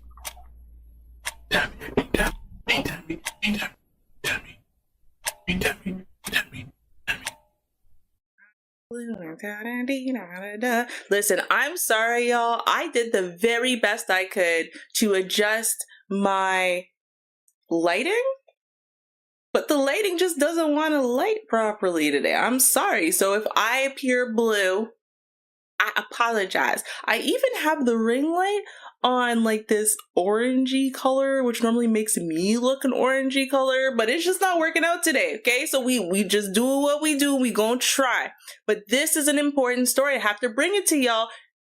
Listen, you Jamaicans out there, y'all gonna appreciate this information. Y'all gonna appreciate it. What am I talking about?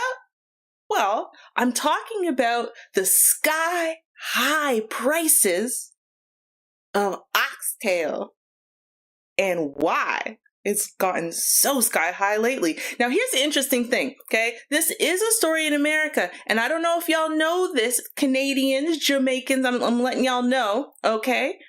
They in America, they call it oxtails, like with an S on the end. It's very weird, right? We could just call it oxtail. This is oxtail. But y'all call it oxtails. Either way, we're going to talk about it right now. Let's figure out why. Why is this pricing? I mean, Oxtail has always been super expensive. But when I say sky high pricing, oh my gosh, like mind-blowing sky high pricing lately, right? So let's get to it. Let's get to it. Let's see why. Because, damn. Factor Uncensored. It's not every day you see stolen meat recovered by Harris County deputies, but we're in Houston. Very diverse, but still a country-ass town that I love. Deputies from the Harris County Constable Precinct 4's office found several pounds of meat during a traffic stop. You're looking at it there. Now, 2 men were arrested for stealing everything from shrimp, brisket, steak. Dude, hold on. We have to go back and just look at this, okay? Okay, we're gonna look at these pictures again, okay? But like, dude, they have the meat laid out on top of the car like it's like they found pounds and pounds of heroin or something. Just like laying it out and like, yo, they got the stuff. You know what I mean? Okay, I'm sorry. Let's keep watching. During a traffic stop. You're looking at it there. Now, 2 men were arrested for stealing everything from shrimp, brisket, steaks, and especially oxtails. If you love oxtails, you already know how the coveted meat is and how they have spiked in price over the last year. Yeah, we have seen an increase, this, of more than 300% in the cost of the coveted cow's tail over the last year. Today, Factor photographers John Starling and Mark Woodburn journeyed with me to Orlando's supermarket in Acres Homes. We asked why people are stealing that meat, and they told us how they could never steal from their store. All right, now before we get to the testimony of these fine young gentlemen who work in this Orlando supermarket, we're going to go back to the Houston, Texas arrest, okay? Because it's important to note. It's important to know, listen, they stealing one of my favorite foods ever in life. We got to cover this properly.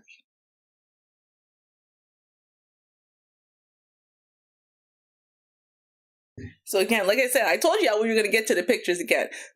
How could you not? Like, look, they laid it out. Like, it's on top of the hood of the car. And they're like, yo, we've got to document all the evidence of all these oxtails before we even pack it up. We don't want any of the evidence disappearing on the way to the locker. Right? I mean, like, and then what do you do when the evidence is meat like that? Like, what do you do? Because you can't just like put it in the evidence locker, can you? I guess maybe they have a freezer in the evidence locker. I don't know. Okay, let's take a look though. All right. So as we know, it was 2 men who were stopped, and they were stopped, and then they found the meat in the car. Okay. So the occupants in the vehicle were identified as 30-year-old Jacob Trevino and 31-year-old Robert Stevenson. Okay. And so you can see right here, you have Jacob Trevino, 30 on the right, and Robert Stevenson, 31 on left, right? Okay. These hardened criminals, these oxtails thieves. I'm sorry. Americans, the way they say oxtails is always going to crack me up. Okay. Now they said that authorities said further investigation revealed that both suspects stole 46 packages of meat from 4 different stores, totaling over $1,129. Brethren, I did not know. I'm not even kidding. I did not know that you could steal $1,000 worth of meat. Like, that wasn't in already one of those like freezer trucks or something. You know what I mean? Like, that's a lot of meat. $1,000. Listen, Oxtail is heavily marked up, and you will see. We will go back to the other video, and you will see how much oxtail you get for, like, we'll say like $50. It's pretty crazy, but it still comes down to $1,000 is a lot of meat. Wow. Okay, the precinct 4 posted multiple photos of the meat, which appeared to be dozens of oxtails, steak, lamb chops, shrimp, and more. Honestly, I didn't notice not even one. I might be lying. I did not notice one picture of anything besides oxtail. Damn, y'all. They take this very seriously, okay? Now, they said the suspects were booked into the Harris County Jail, and their bond was set at $2,500 each. Y'all stole less than $2,000, right? Because remember, let's go back to the number, right up here. They only stole $1,129. Like, yeah, it's over 1,000, but barely, right? And so their bail is over double the cost of the crime. That's wild. So I guess maybe it's because theft aggregate, not just regular theft or shoplifting, but theft aggregate. Which I'm guessing is because they went to multiple different stores and it's like the buildup of multiple thefts, you know, instead of just like charging them for each little petty theft at each individual grocery store. Kind of like maybe a RICO charge for oxtail theft. I don't know. Okay. So let's go back now. I do want to hear from these young men who work inside of the grocery store. This is a different grocery store, right? In a completely different state. But who doesn't want to hear from people in Florida? Come on. Coming from my first favorite state, wretched ass Florida. 5 years. Yes, sir. And one of the things you guys have here is oxtails. But the prices have gone up very high. Why is that? Everything is going up. Yes, sir. And what kind of price increase have we seen over the last few years? From what to what? It's $3.99 is $9.99 a pound now. So it started out at $3.99. Yes, now sir. It's $9.99. Yes, sir. And obviously, cows only have one tail. Right. And there's limited supply, right? Yes, sir. And this bag would be, what, average cost? What's the price on that? This one actually $37, $36, 3 pounds. Wow. Yes, sir. $37, yes, 3 sir. pounds. So, Gregor, you work in... That's only one little Dutch pot, okay? That's like one little Dutch pot you would be able to cook of that. Like, that would even serve like a whole family. You'd have to get like 2. Wouldn't serve my whole family. It'd serve maybe me for a couple of days. You know what I mean?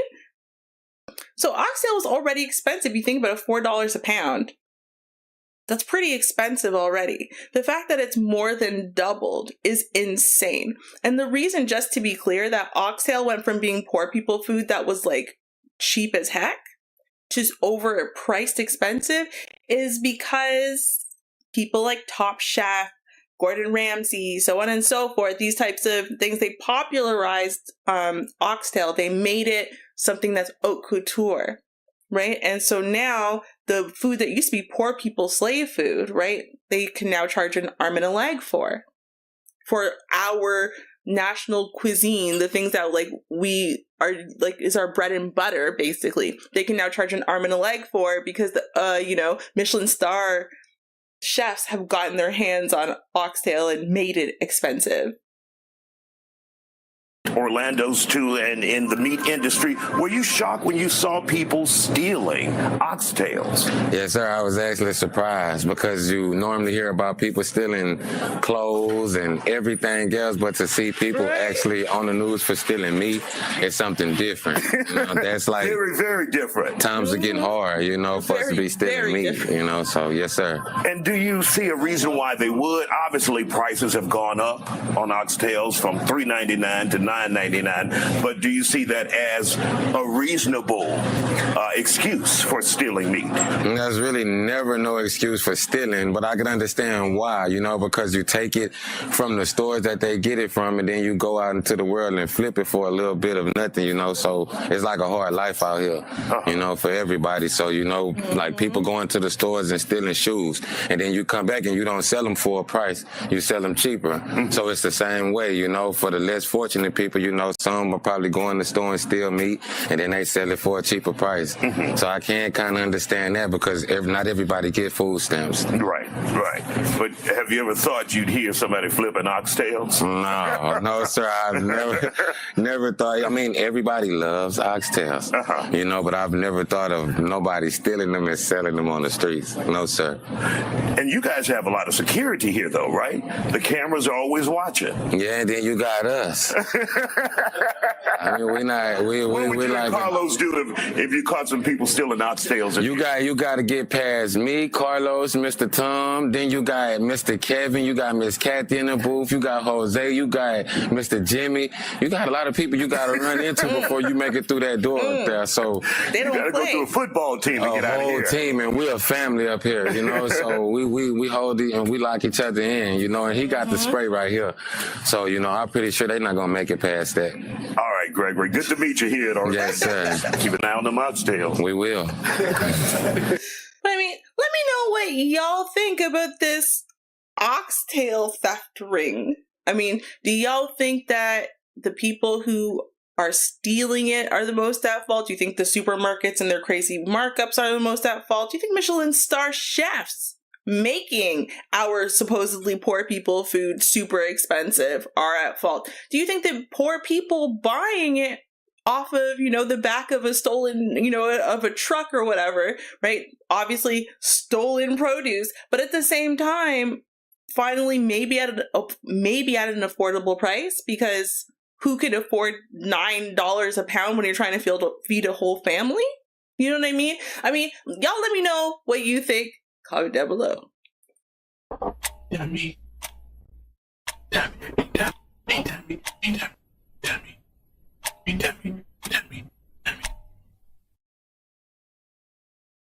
Okay, so first off, I did look up Herschel Walker, and I guess the skin tone, sort of, but not really. Y'all are really bad with this whole. Listen, maybe even we can't.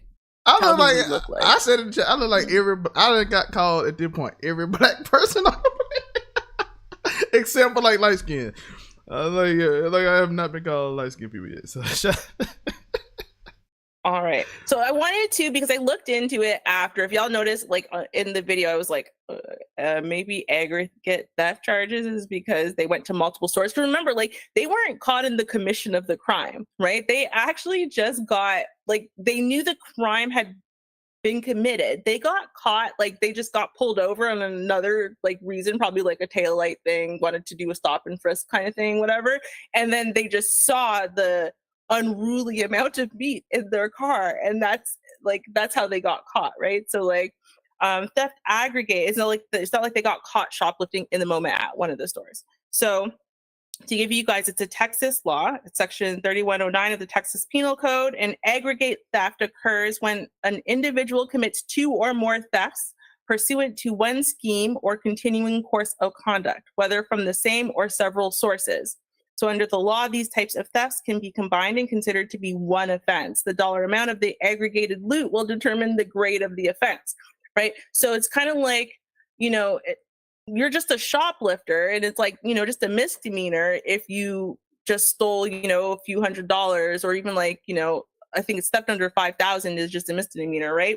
But if they can prove that, no, you have a theft ring and you actually have stolen from 25 different stores, and each store you stole $1,000 from, then they can do theft aggregate. And at that point now, the theft itself is the total amount of stuff you stolen, which is 25,000. So now they can charge you with the felony. So that's basically what they did with the Oxtail theft ring, right? Is they want to make them Oxtail felons. So I'm really trying not to look, because it's serious. It was already expensive, y'all. Okay, Top Chef and Hell's Kitchen and Michelin star chefs already made our reasonably priced slave food, okay, into something that was really expensive. It's $4 a pound, super expensive, fine. But now it's more than that. It's $12, $13 per pound in Canada. This crazy $37. Y'all saw what $37 gives you? Nothing.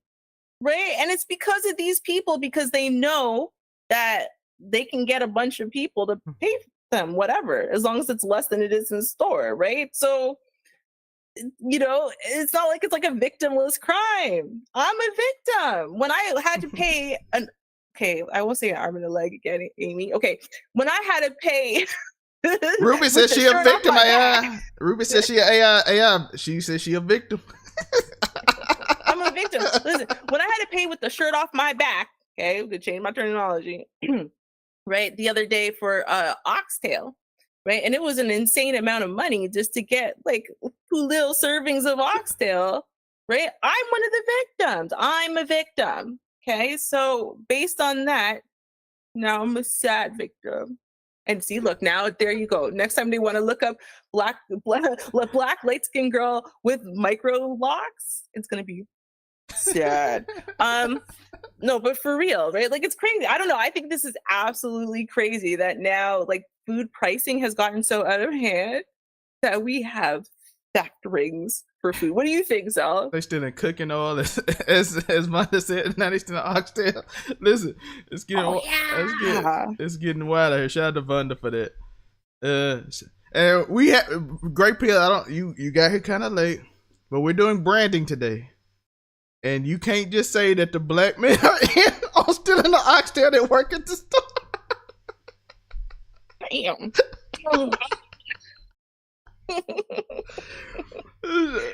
Shout out to Great Pill. But we try to improve black people's brands so we don't get pictured in AI of random things. Right?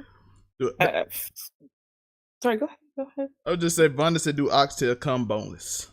Well, no. So if you were normally they come either in the full tail or occasionally they will actually cut up the tail in advance and then it's like comes in chunks. So if you were smart, you do one of two things. You'll either buy the whole tail first and then have it cut up yourself, or you will only do when it's pre-cut up, you'll only like take that if you can scoop it yourself, because it's normally like frozen chunks and then a lot of it's just almost pure bone. So if you're not careful, you can get like a whole bag of just like bone pretty much, right? So you got to be careful. Like it's filthy business sometimes. It really is. They have been hustling. Every day they're hustling. What I want to know is why it is that they were interviewing the Orlando store when the thefts happened in Texas. Like, it blows my mind that Florida grocery stores are like, yeah, man, you can interview us about them oxtail theft ring in a different state. Yeah, man, I got time for that. Like, what? Why do you have time for that? Like, I don't understand. It's a Florida-Texas collab. You know, ain't nothing good coming from it. Apparently. As we seen carjacking happen in San Antonio last week, I did a carjacking apparently happened this week. Now we have theft in Texas, theft in Florida. Hey, the collabs are going crazy right now between Texas and Florida. And I'm in one of them, so unfortunately. Hey, but Vonda, I mean, they got my back. Wilhelmina and them all up in Florida, so they understand. They make oxtail tacos. That's crazy. Mm-hmm. So moving on, y'all, we do have 2 stories left, okay? Both of these are live stories, and one of them ends. Okay, the very last story of the night is going to be shopping while black in Canada. The Brown Ken story, so it's going to be interesting. That is also a user submission. Thank you very much. Yeah, so let's get to it. Let's get to this other story. Yeah, we back in entertainment. Yeah, we back in the entertainment room, of course, where we're going to talk about Incel, Blackpill dating with the new young people, because apparently somebody on Reddit had to expose some ticks, and it got kind of weird. And I think the lack of social skills and the lack of understanding words might interrupt their dating life. So let's go see how these new young people are interacting with everyday life and everyday situation. Guy thinks my friend was flirting with the waiter. I wonder how that went. Let's see. I'm on my way, the guy said. Are you there yet? No, I'm going to be there, but I'm a later bit. This is the girl to the guy. No worries, I'm here. I'll be in the far right corner. The guy comes in. I'm here. I don't see you. I'm next to the big plant in the back to the right when you first walk in. So it's first bit simple. Just trying to figure out where everybody's going, where you at. I'm trying to. First off, he didn't pick her up. That's a new thing. Usually the guy picks up the girl unless something weird happens. But hey, listen. It's new age. I don't know what's going on. So let's go with that. So we in a new age dating situation. Because it's always like more personable if I can talk to you in the car on the way to the thing and on the way to the date. Especially if it's like a first or second date. Me and you communicating is a good thing on the car ride. I can get to know what music you like and regular conversation. That way I can also see where the date goes. Because again, that's why you do it, young people. I'm just telling you, that's why you pick the girl up. Unless you broke and then she pick you up. But let's go next hit. The guy is apparently mad. He said, piss off. I'm sorry, I'm really confused now, guy. I'm not gonna waste my time on some unfaithful whore. couldn't even wait until the first date to flirt with somebody else. Every woman is a cheating. I swear all you want is attention.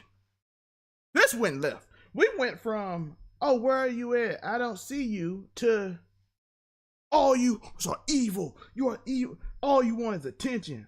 The girl responds, I don't know what you're talking about. I haven't flirted with anyone since we started talking. I don't know where you got this idea from. Could you tell me what made you think I was talking to other guys? Clear enough sentence. Straight structure, not some weird, unfaithful BS that's going on. It's simple, right? What are you talking about, sir? Who you saw me flirting with? We can give the guy credence, right? We can give him idea, like maybe he saw something, she don't want it, so it could be fake. So let's give him some leeway. It's not foolish on him yet. All right, let's go to the next text message. Don't act all innocent. I saw you chatting up with some Asian dude. Didn't even say dudes. Asian dude. While you were waiting for me, you can't believe I trusted you. You're not even pretty anyway. I just want to give an ugly girl a chance, or ugly they, or whatever you are. Okay. God said they. We in the ugly day or whatever you are. We know you know what he's going now. The only guy I talked to was the waiter. I wasn't flirting with anyone. He was asking me if I wanted to order, and I said I was waiting on someone.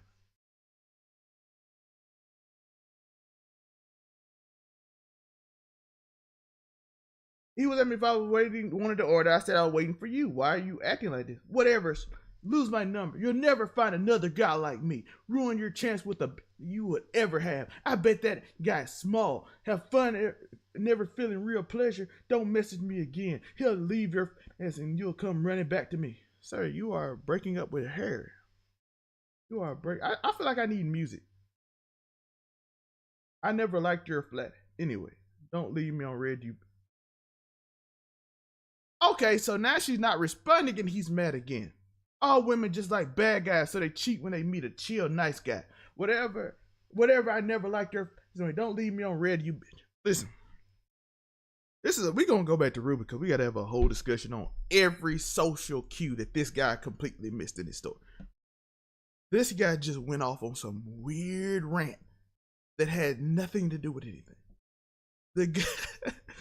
The guy is clearly upset because she talked to another person in this text message. I want you to understand how society and not understanding social cues and not understanding who this random guy speaking to somebody is and the rules of engagement that people are having. A woman can't talk to the waiter or she's cheating. The guy is clearly taking talking points from every top social media platform there is.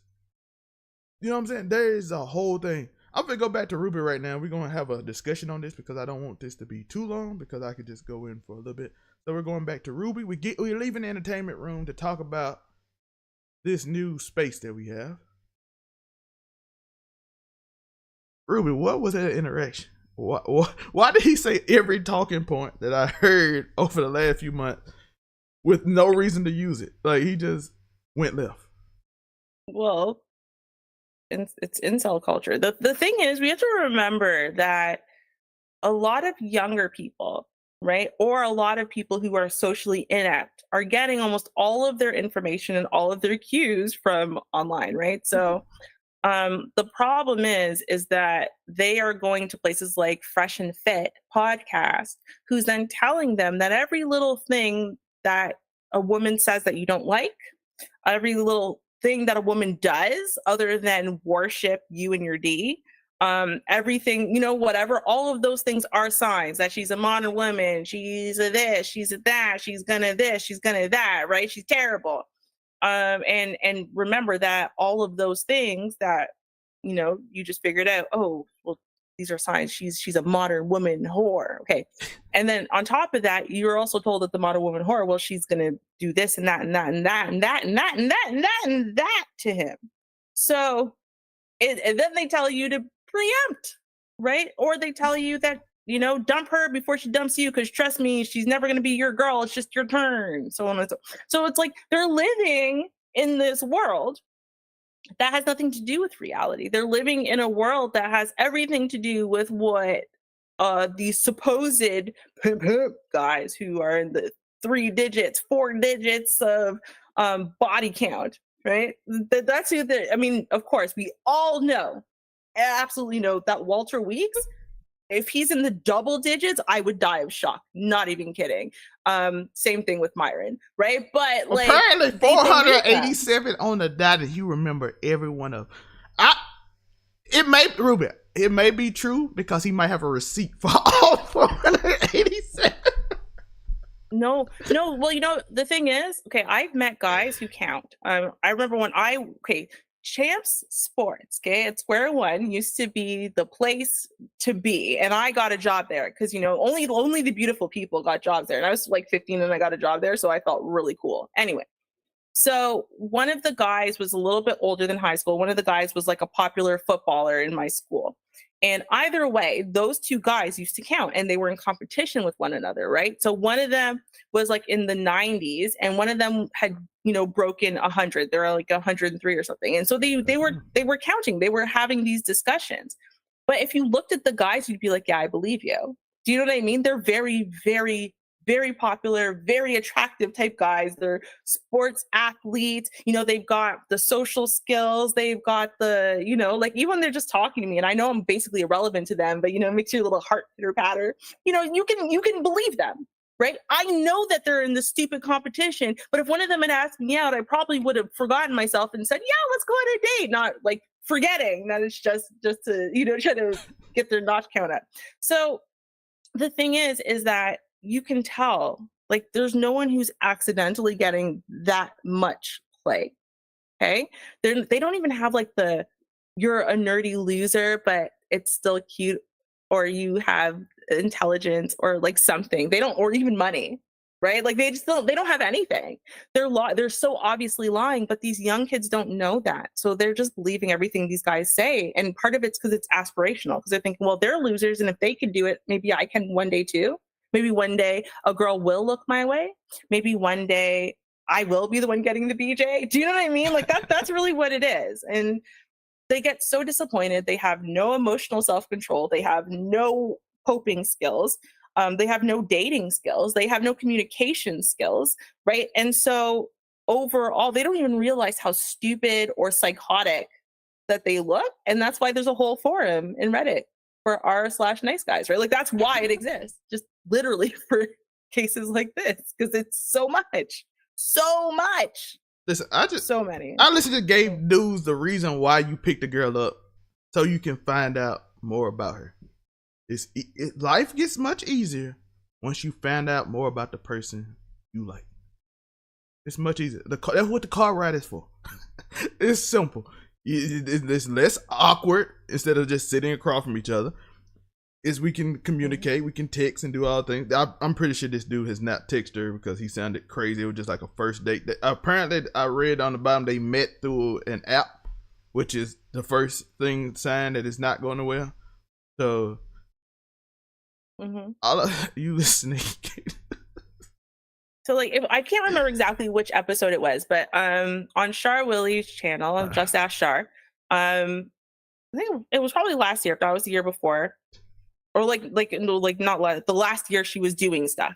If not, it was the year before. But we did a review, and in one of these things, like the guy had a girlfriend, or maybe even a wife. I can't remember if it was a girlfriend or wife. Like long term though, she had his kid or kids, very committed to him, whatever. The thing that broke them up is he started being in all the red pill places and whatever, and they told him how to get a woman and keep a woman kind of thing. And he used that in his relationship, and that's why his relationship failed, right? So, because he started negging her, and for people who don't know, negging is when you're insulting a woman with the intention to try to knock down her confidence a few pegs.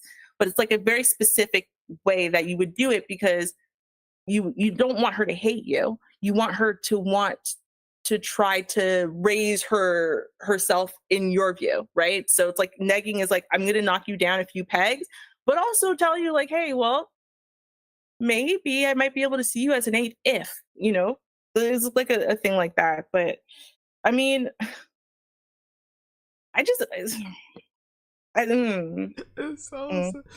You listen to game dudes. Listen, if you online, I'm sorry. If you online and you go listen to dudes tell you how to date somebody, I'm pretty sure you in a bad spot and you need to just go out and learn yourself how to socialize. I just want to be honest. I think you shouldn't you should actually learn what works for you.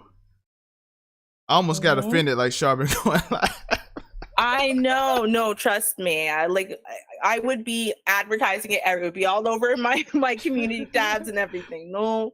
We'll try to convince her, right, Fonda? Maybe one day we can convince Shar into a reboot. Let's go reboot. Fonda says she can't stand dudes like that. I understand. I feel you. They don't have confidence in themselves, so they have to bring you down a few bits. Feel you better about themselves. Yep. Actually, you know what's interesting is these guys are probably very similar to our Shopping While Black Brown Ken. Actually. And like this is like the kind of attitude. So we're gonna take a look at this and you're gonna be like, okay, I see what you're talking about. This is the kind of attitude you're like, okay, yeah, like I understand why like everyone hates you, but you for some reason think that like it's the woman's fault and no one ever told you your soft skills suck and definitely need work. And yes, it is all a you problem. But let us take a listen here. Now, this woman, I don't know, she freaks me. I don't know if she's like just an AI head or if she's a person trying to be an AI head. I don't know. Shout out to all the Canadians in the chat because this is our failure. Our failure. Okay, this is happening in Bowmanville, Ontario. Okay. Welcome to today's episode of Shopping While Black. Imagine stepping into Canadian Tire, a retail company similar to Walmart.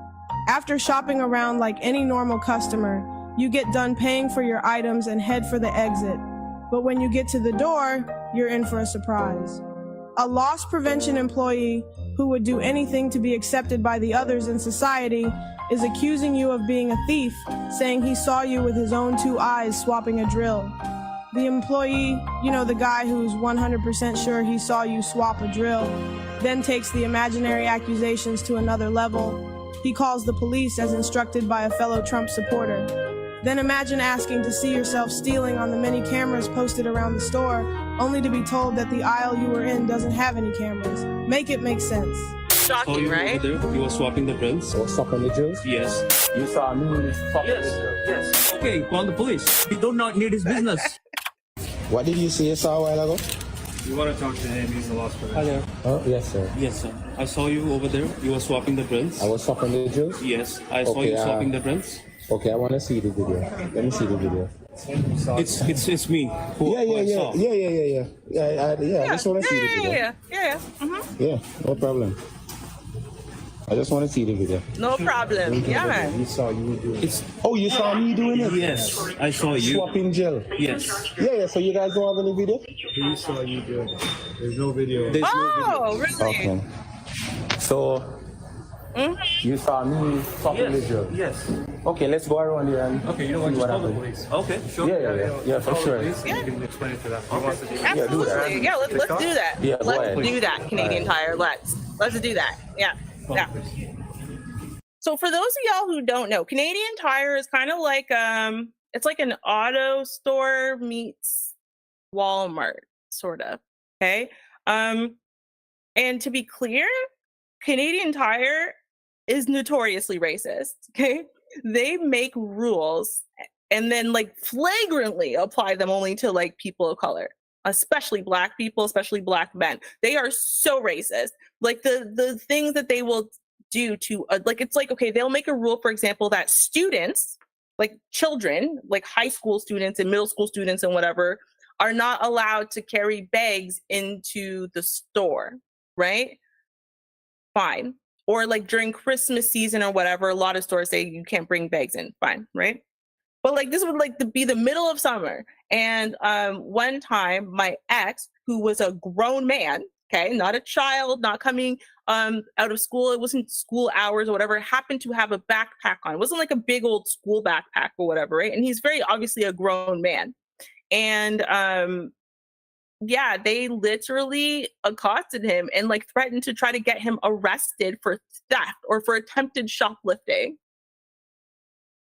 because he had a backpack on and had walked into the store because he's a grown man. So the rule that applies to people under the age of 18, he really didn't think would have applied to him when he was going in there to buy multiple things. And so he just wanted to just throw it in his bag, call it a day, right? Not have to try to carry a massive amount. And he was walking, taking the bus at the time. So it's like, but no, they're super racist, but they don't do that to all races of people, only certain ones. You have to be darker than a paper bag.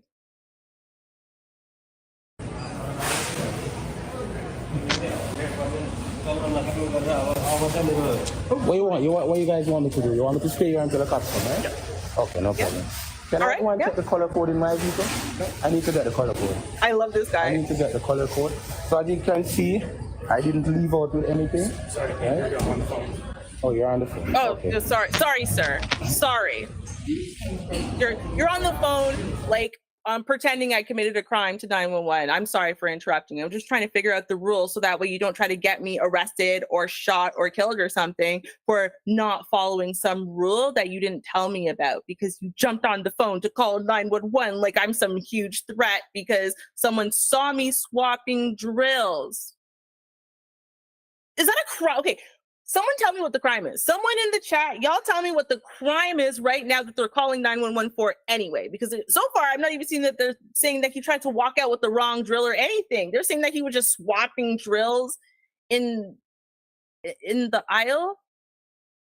For what purpose? Okay, let's keep going.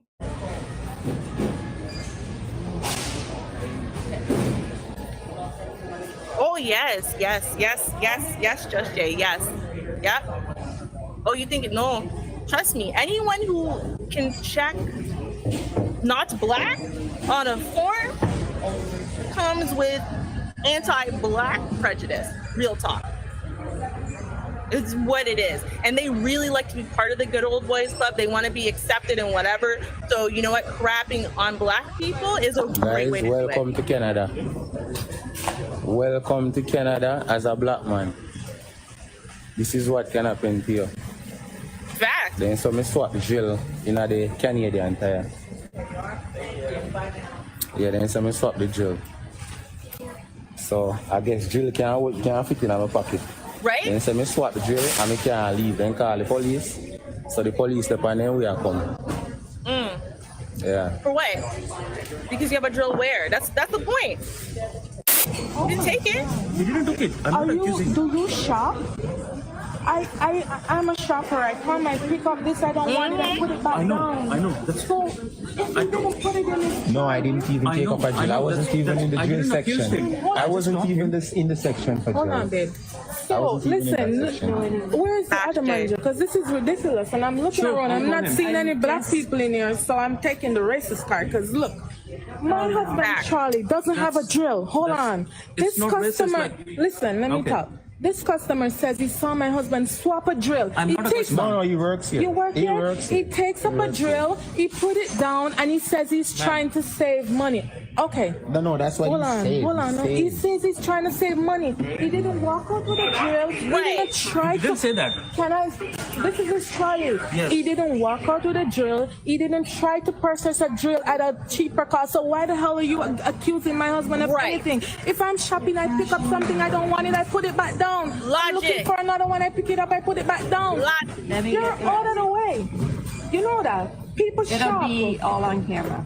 So. But he asked for the camera. He said to him, let's review the camera. That aisle doesn't have any camera. It doesn't. Oh. So, hold on. How is he? So they try to shut her up by saying, it'll all be on the camera. And then when she said, yeah, but he tried to review the cameras, and they went, oh, but that aisle doesn't have a camera. But you're the same person who just said 10 seconds ago, it'll all be on the camera. Do you see what I'm saying? So they were trying to shut her up. They played this game, okay? And I know because I'm the one who walked up into Canadian Tire to go deal with them same way, right? Because you have to, right? I'm telling you, they're really like, they're anti-black, but they're very anti-black man, right? So you have to come in there when, you know, they can't say that they're scared of you in the same way and try to, let's reason this out. And you're seeing they're playing games now with reality because they really, really, really, it's like, you think we're a bunch of children? Do you think that we're all children? We're all scared of this and that? You think that we're all really criminals, so we don't want the trouble? Brethren, like, I have no idea. It's blowing my mind that they just turned around and said it'll all be caught on the cameras. And then she said, "Well, he already asked. Let's review the cameras then." Just for them to turn around and say that aisle doesn't have a camera. Really? So y'all have a store covered in cameras, except for like one, two aisles. Y'all decided they didn't need to be covered in cameras. Like every other aisle needs to be covered in cameras, just not that 1, 2 aisles, right? Okay. Trying to save money. How is he trying to save money? I don't know what he was up to. He left the thing over there. Hey, Gino. Because he doesn't want it. Okay, but you work here? Yes, I work here. Right. You really work here? Hey, and you see a customer pick up something. Hold on. You see a customer pick up 2 drills. Oh, I don't want it. Put it back down and you're accusing him of approached him. No. Did I told you that you did theft? So why are you calling the police? Right. I didn't. He said like, okay, call the police. I said call the police, or the other guy said to call the police. Listen, man. Okay, then. And the other manager called the police as well. So both of you call the cops. Where's the cops? They're on the way. I want them to come. I'm gonna sue you guys. Do you guys not have camera to show, even if that aisle is not, that aisle doesn't have a camera, right? Yes. Don't you guys have camera showing your entrance and where I went? No. Listen to me. No. Listen, I wasn't even in the he just kept it over there, and I wasn't even in the You need to lose your job. Listen. You need to lose your job. You know why? Why? Because the customer is allowed to pick up 10, 15 stuff and put them back down. Doesn't mean they're doing anything. I know. If he doesn't try to take it out the store, he doesn't try to purchase it. Did he try to put a cheaper item into a expensive item into a cheaper box? He didn't do nothing. He left the drill. I know. So why the hell are you accusing him? I'm not What accusing are you him. accusing him of? Like he swabbed it, and that's why I was saying like we do not need his business. That's all. I'm saying that we are You not. don't need his business? The manager saying. This company is yours? It's not mine. This company is But yours? you say You're ridiculous. okay, you say Canadian say I don't need my business, right? Right. Okay. You hear him? You're a racist. Right. Shit, that's why. Because you see him take And now he goes stuff. Now he has the nerve to go, wow. See, this is the thing, right? So now he's caught between a rock and a hard place of the truth on camera, because guess what? This is on camera, sir. Right? So therefore, we know what you said and what you didn't say. And the reason why Buddy is calling 911, the store manager or whatever is calling 911 is because you said that he did something illegal. Now you're saying, well, I just approached him to talk to him about what he was doing. I didn't say he did anything illegal. Really? Then why are we all standing here? Why are we having this discussion? Now you want to say, yo, you don't need your business. You don't know this man, nor do you know his business. Because guess what? Places like Canadian Tire, Home Depot, whatever, they need contractor business, 100%. They need HVAC executive people's business. You don't know this man. You don't know him. Because if you're racist prejudice about Black people, I guess, don't have jobs, they don't have money, they don't have whatever, you don't know him, but y'all don't need his business. You don't know. You don't know. And how are you, little Mr. Loss Prevention dude? How the hell are you speaking for Canadian Tire in Bowmanville? Because you're just some independent contractor. And guess what? You're terrible at your job, you racist so-and-so. I'm going to tell you why he's terrible at his job. Because if you were any good at your job, you would know that the people who are stealing from you are often people with strollers and middle-aged white women. Real talk. He doesn't want it. He put it back on. You don't need his business.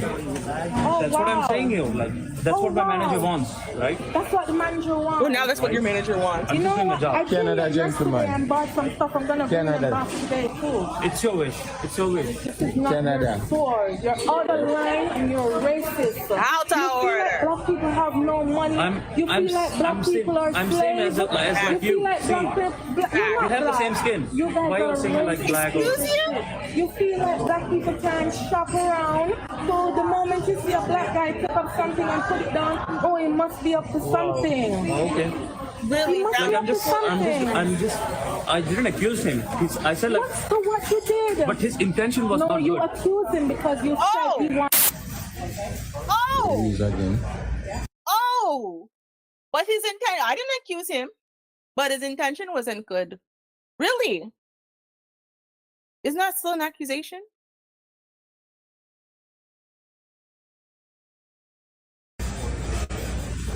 Mickey's calls, making all those calls, waiting on the cop. Yep.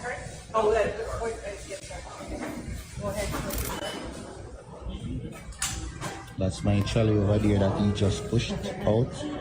To ask me if that's my trolley. Yes, it is. No drill in the cart. He pushed it out past the cashier, so.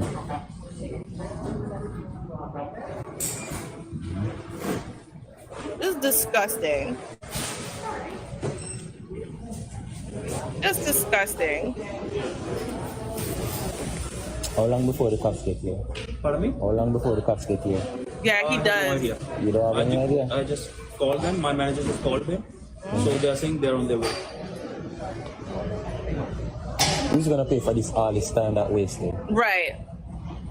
Okay, we'll figure it out. Yeah, sure. Yeah, we'll figure it out. I'm just doing my job, right? No, you're not. No problem, brother. No, you're not. So I switch Jill start a sitting. Or whatever they say, I switch. And so I can't let go away. So I can't let water go away. So. No, you gotta stand there, even though no one accused you of nothing, right?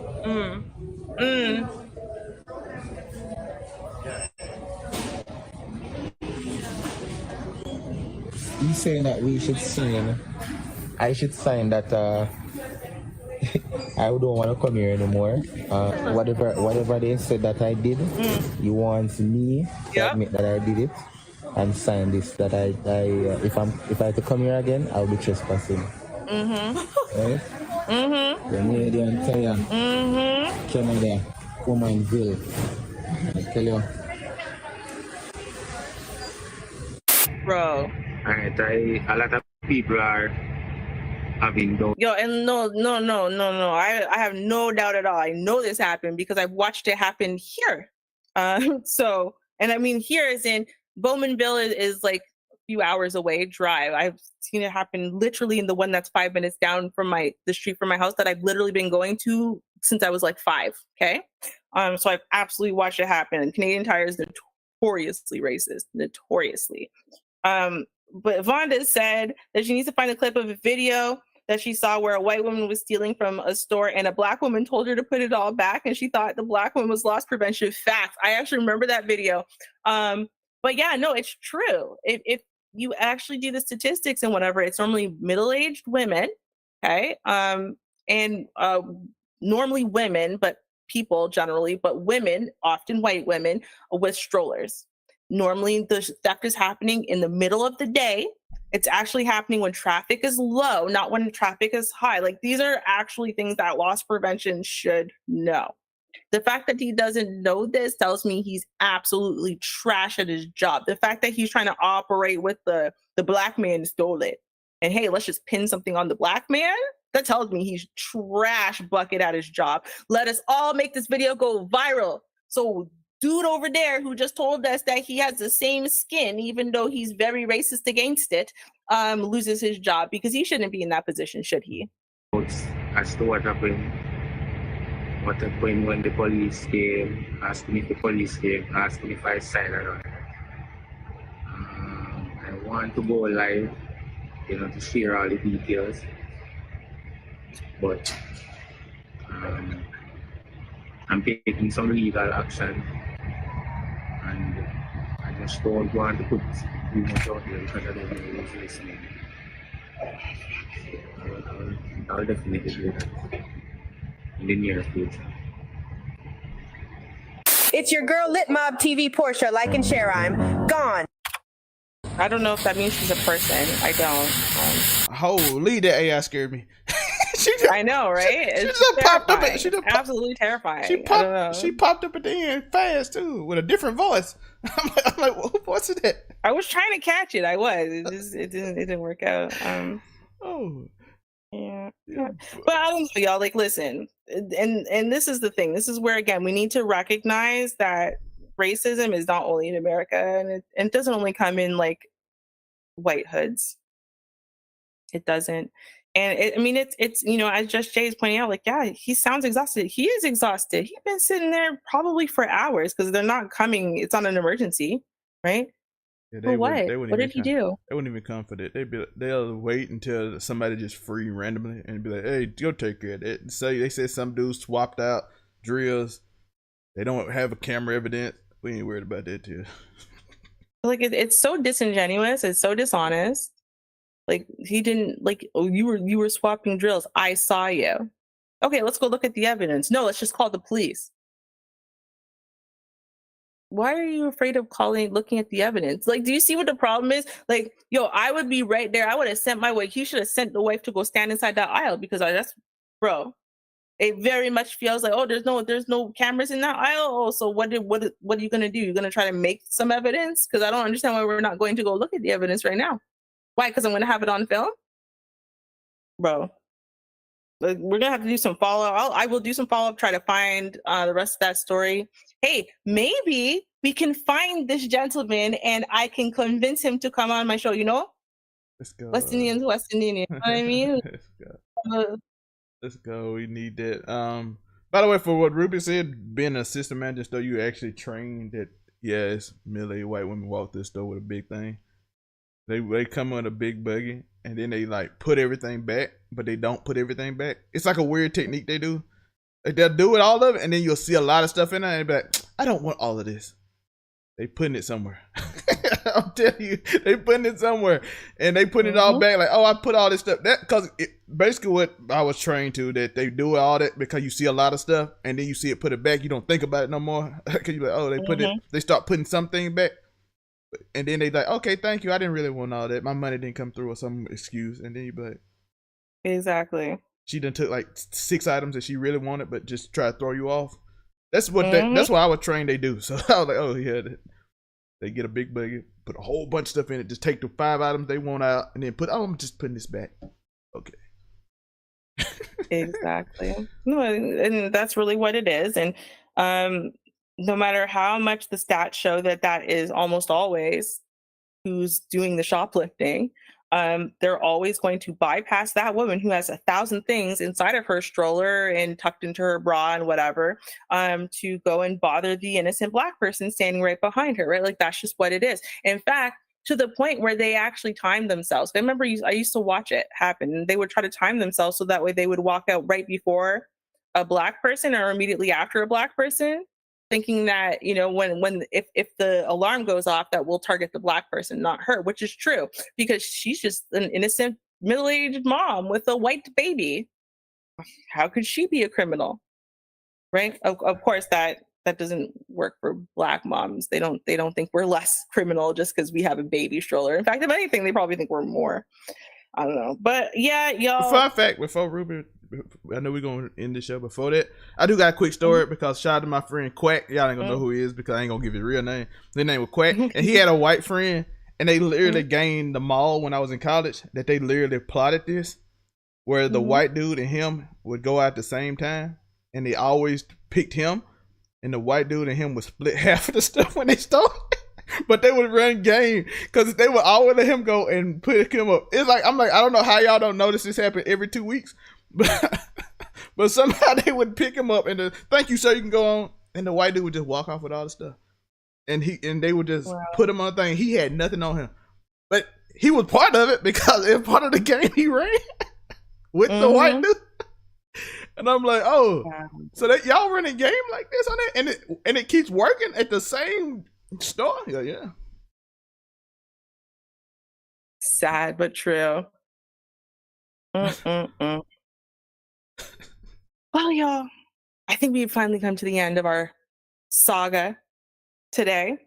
For now, hopefully y'all have enjoyed. For those of y'all who tapped out a little early because y'all were tired, it's all right, I forgive you. Hopefully you guys are on team playback and you guys get to enjoy the show in its fullness. Otherwise, we do actually release just the individual news part, okay, eventually. I feel a little behind on that, but we do eventually release it. It's all the entertaining stuff in the middle, and when we are responding to you guys and stuff like that we don't release. You gotta be here or watch the full show.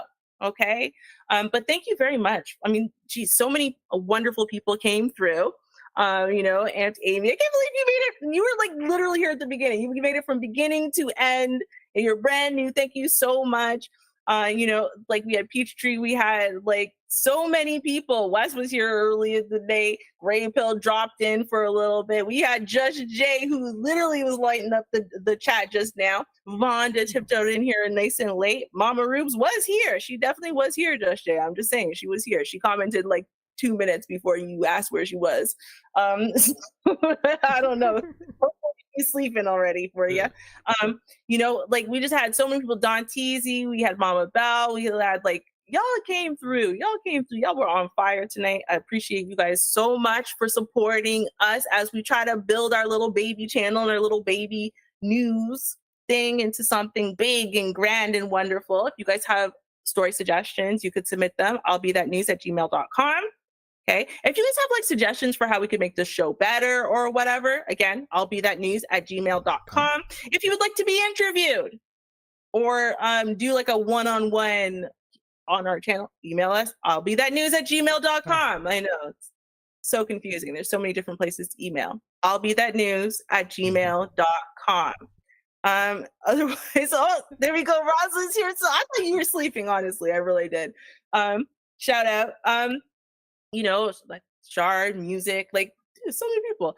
Y'all super appreciate all of y'all. And yeah, I guess we'll get to releasing and we'll see you next week.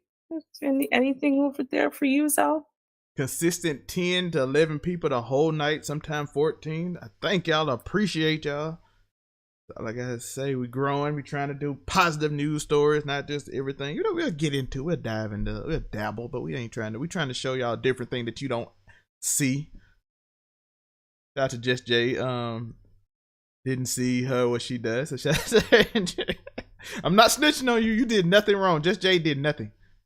She was a saint in the chat today. Mm-hmm. I ain't telling. I ain't no snitch. Oh. I ain't saying nothing. Okay. Good night, y'all. Good night. Peace.